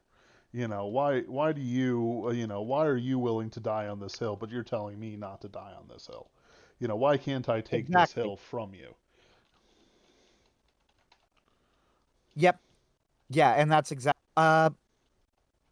like if if it's just a movie about space wizards intended for children, then surely you would not care if I put out a movie with, my own messaging in it. But obviously, they do care about this stuff. And why? Well, because it's intended for children. You know, Yeah. uh, the fact that it's intended for children is why it's so important. Yep. I agree. It's I don't want my kids growing up I was pretty much an adult by the time Gravity Falls and other things came out. I don't want them to have to I don't want to, as a father, have to worry about the things that you know I have to feed my kids. In the end they have to face the world. Where's that balance? If I can say, okay, here's an animated version of Fantasties, by George MacDonald, which I just listened to a pretty good audiobook of. You know, here's the moral lessons in there, but not because the thing had moral lessons, because it's genuinely entertaining to see Anados, struggle with living and come out with all these different ideas in a way that I think any intelligent man, especially, would find uh, more than uh, more than interesting, more than worthy to think about. But we live in different times, and I'll admit that Fantasties is not exactly, shall we say, accessible, and I mean that in the best ways. Every time I come back to Yeah, it, I get tons of new stuff, and I'm like, and I mean that again yeah, in the best ways. yeah. John C. Wright, I mean, has Yes. spoken about this where Fantastes is like he can't. It's hard to recommend per se because it is very possible that you might get nothing out of it. Yep. But on the flip side, he it also might be something that like completely changes your perspective on fiction. Like it's that sort of book. Yes. You're either going to not get it at all, and it's just going to be a waste of time for you, or it's going to completely blow your mind, Yep. right? And he made an interesting comparison to Voyage to Arcturus, as a similar sort of book, though with a completely opposite message to Fantastes, where you will either get nothing or everything out of it, right? Right. Like you either won't get it at all or it will blow your mind. Uh, so yeah, I would agree with you about Fantastes. It's not for everyone, but the people who it is for, like it's really irreplaceable, Yes. if that makes sense. Yes. It does. There's so much to it that it's very much an important part of literature and fantasy as well. But it's quite frankly, one of those things for advanced readers. But there are ways to take its ideas and turn them into a kid's show. Pretty simply, actually, if I may take a moment to go over it. Essentially, you would have a kid of the modern era basically go, he would basically discover fairyland from a modern perspective. He doesn't understand what's going on half the time. He understands that there's rules, and he'd essentially have to rediscover fairy law, on his own. And it would be in a moderately safe environment, and he'd learn to be a knight and a man, and basically the same things would happen as happens to Anados. But it would be done in a more modernist lens where the lesson isn't necessarily about oh, what was like there's so many lessons in this thing, like everything from you must be a worker to don't listen to your sarcastic a-hole of a shadow, and the evil that you do sometimes turns out uh, for other people's good, but you don't know it until you see it, and it may even save you in the end. Like there's a whole bunch of things that just keeps coming and coming and coming and coming, and it's hard to it's hard to really just kind of break it down as slowly as it is, uh, because it is about a million little things, uh, and that's a great way to have a cartoon character about Anados, Aiden Ados, Aiden, and have him learn lessons as much about himself and how to be a real man, a real person, uh, as he learns about fairyland and has cool magical adventures. uh, there's It things makes about. me think, for some reason, I don't know why this has been popping up on my feed lately, but Over the Garden Wall, do you Yes, know it? of course I Yeah, know it. it's been getting. Well, I actually haven't seen it. It's been popping up, like analyses and things of it have started popping up on my feed lately for some reason, as some sort of cult classic. Like, It and is. I've heard it's good. I did see one video that I thought was completely absurd that was comparing it to Dante's Inferno, which is correct, by the way. Like, Yes. that's not the absurd part. There are clear out comparisons to Dante's Inferno. But then they were saying that they actually outdid Dante because in Dante's Hell there is no redemption. You abandon all hope, but in Over the Garden Wall there is redemption. It just seems like way more believable. And I'm like, that's such a childish perspective. I'm like, that's so child. Like, Mom, come pick me up. The you're- Universalists are being heretics again.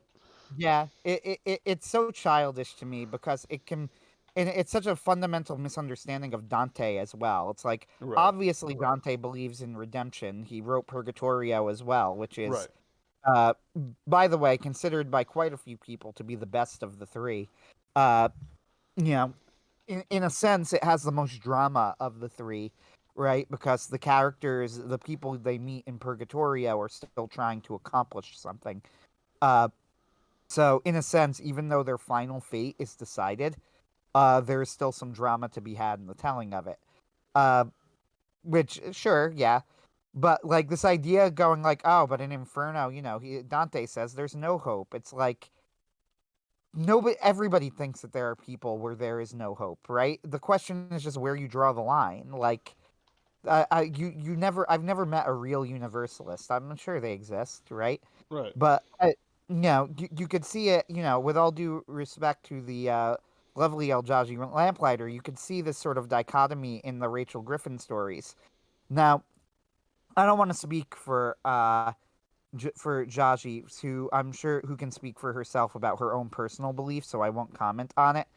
But I was under the impression that she was a universalist, and there's sort of hints of this in the latest Rachel Griffin book, which, Yes. by the way, is the best Hints. one.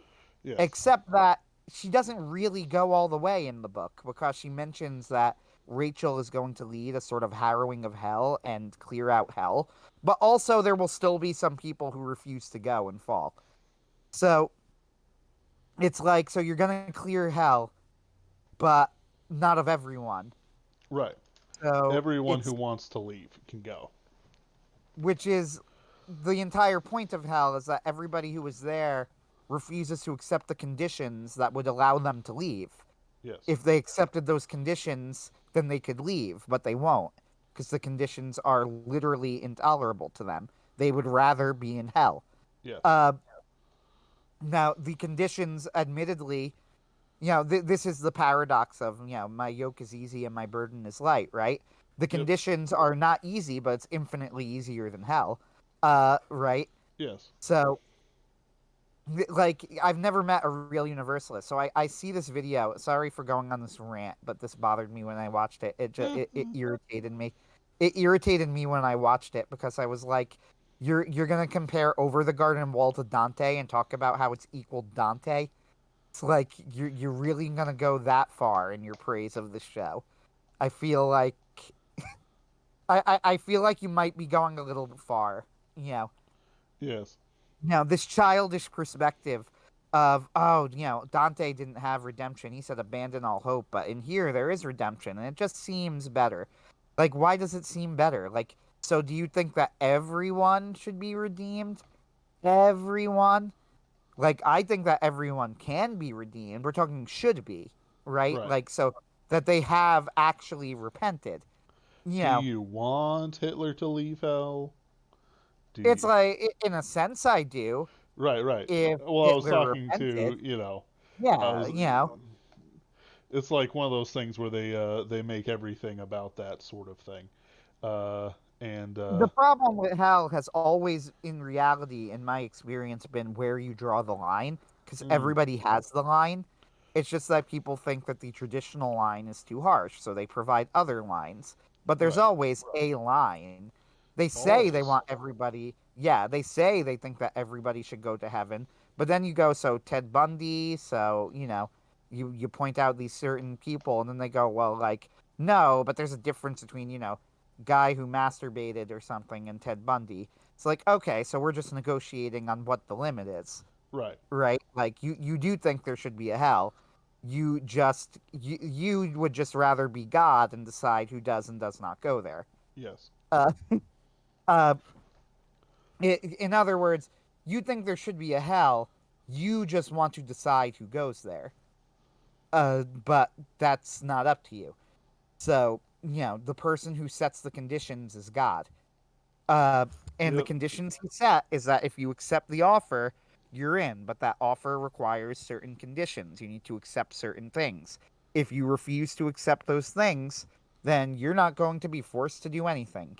You know, Yep. that's my rant, and that's where I will end it. In other words, Over the Garden Wall, I'm sure it's good. This wasn't the showrunners who said this. Oh Like, no, doing it's a good. story, It's genuinely yeah. good. hmm Doing Like, a story about Dante's Inferno, but changing it so that it's not really hell. It's a place where people can leave. There is nothing inherently wrong with that. I could imagine using that conceptually for a story. I just really like people who are analyzing the story. No, they didn't do better than Dante. right. And uh what am I trying to say? Like, genuinely, it's great. You definitely want to watch Over the Garden Wall. There is something right wing about it.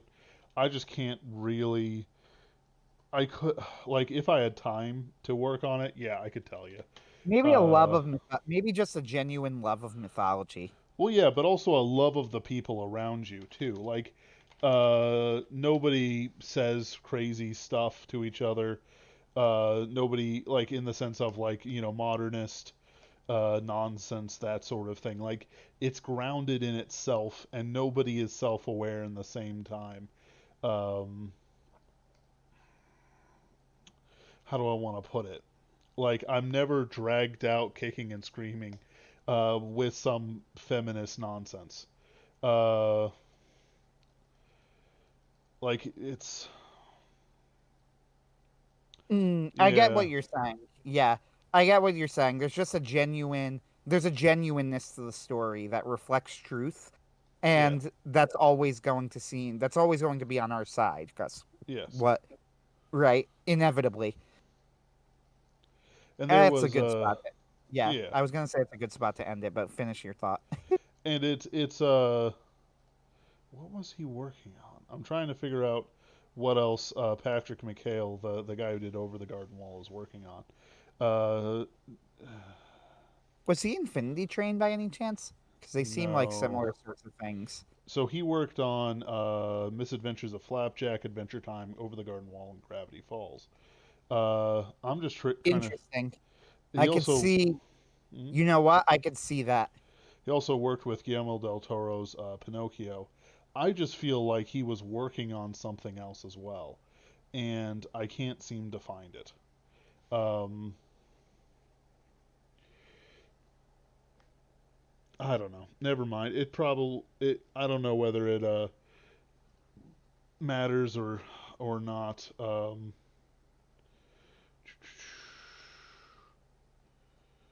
No, this is pretty important. He's working on something. Redwall. That's right. He's gotten the Oh, rights to Redwall. Uh, oh, that's actually kind of exciting but dangerous because he's worked on as many, probably more bad projects as good ones. But if he's running it, it has some potential. yeah. It's like he wasn't the runner for Adventure Time or Gravity Falls. He was just working on it. Let's see, was? Hold on. Oh yeah, because Thurup Van Orman did uh, uh, Marvelous Adventure Misadventure. Time. No, Marvelous Mrs. Pendleton Ward did Adventure Time. Uh, Flapjack was terrible. I hated it. I'm just gonna throw that out what? there. It's terrible. No, No, I sorry. enjoyed it. Um, Something like so. I can't recommend it to everyone because it's so ugly. But there are that's why moments I hated of it. absolute hilarity in it that I just found fantastic. And the best part, of course, is that addiction is treated as horribly as it truly is, and it's great. No, I'm kidding. I mean it is, but that's not No, why it's like anyone that should other watch it. show, like the about the what was the show about the dog that killed everything and was horribly ugly. Mr. Pickles, Yeah, I it's love like Mr. that show where Pickles. you said, "Oh yeah, I love Mr. Pickles," and you're like, "But it's horrible. I hate all of it." And you go, "Well, yes, but it has achieved a sort of perfection in its horribleness. Like it's the most horrible thing it could possibly be. It knows that, and it is not lying to you about it." Right.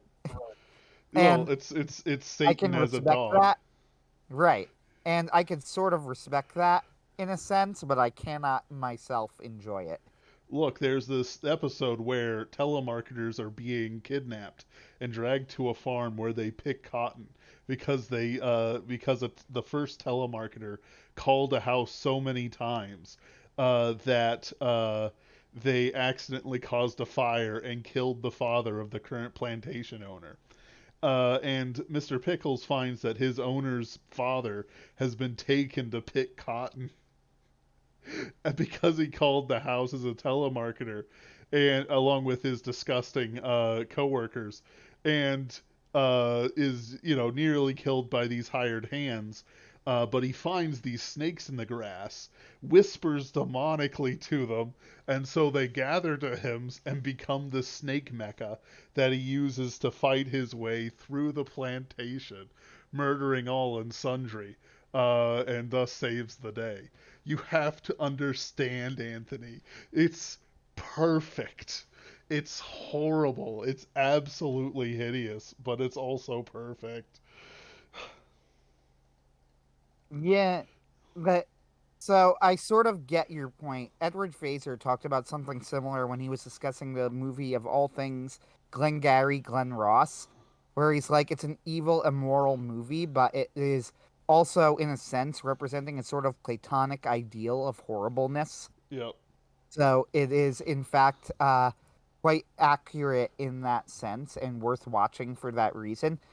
All of that said, while I do understand why someone might enjoy it, I can't enjoy it. It's too ugly. No, it's fine. I'm not asking you to enjoy it. I just want you to understand that it's so ugly. It's so ugly. And But it's somehow fun. it went for 4 seasons and has a spin-off show. The spin-off show's horrible. Less people die. It's about the sheriff. They made wow, incredible. All right. And I think that's a good place to end it. Yep. Don't watch Moral of the that one, story, kids. Don't watch Mr. Pickles. yeah, Don't do it. don't watch if you are a child, do not watch Mr. Pickles until you turn 25. Uh And are I was married. gonna yes. I was gonna say 21, but no, your brain's still developing. Yes. Uh Listen, I found some horrible stuff on the internet. When I was like 13. Like you guys don't want to go through the same path. You want to wait. You want to wait. And if you have to know, if you can sit through the marvelous misadventures of Flapjack and actually enjoy it as deeply as I do, you might be of a similar kindred spirit. In which case, I'll pray for your soul, as you must pray for mine. But no, enjoy. But don't watch Mr. Pickles though. Genuinely, just don't do it.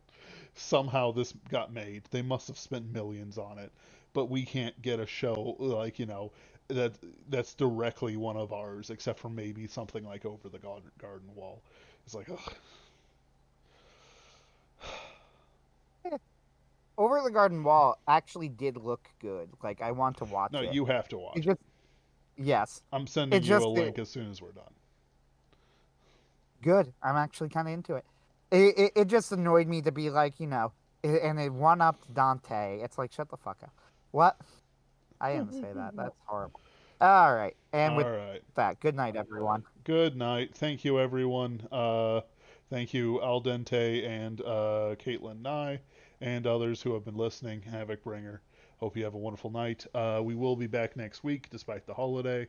Uh, we are running a little late on our Great Man stream, but don't worry, that is on the books. Have a good night, Hernan everyone. Cortez. And I'll leave mine for a spoiler.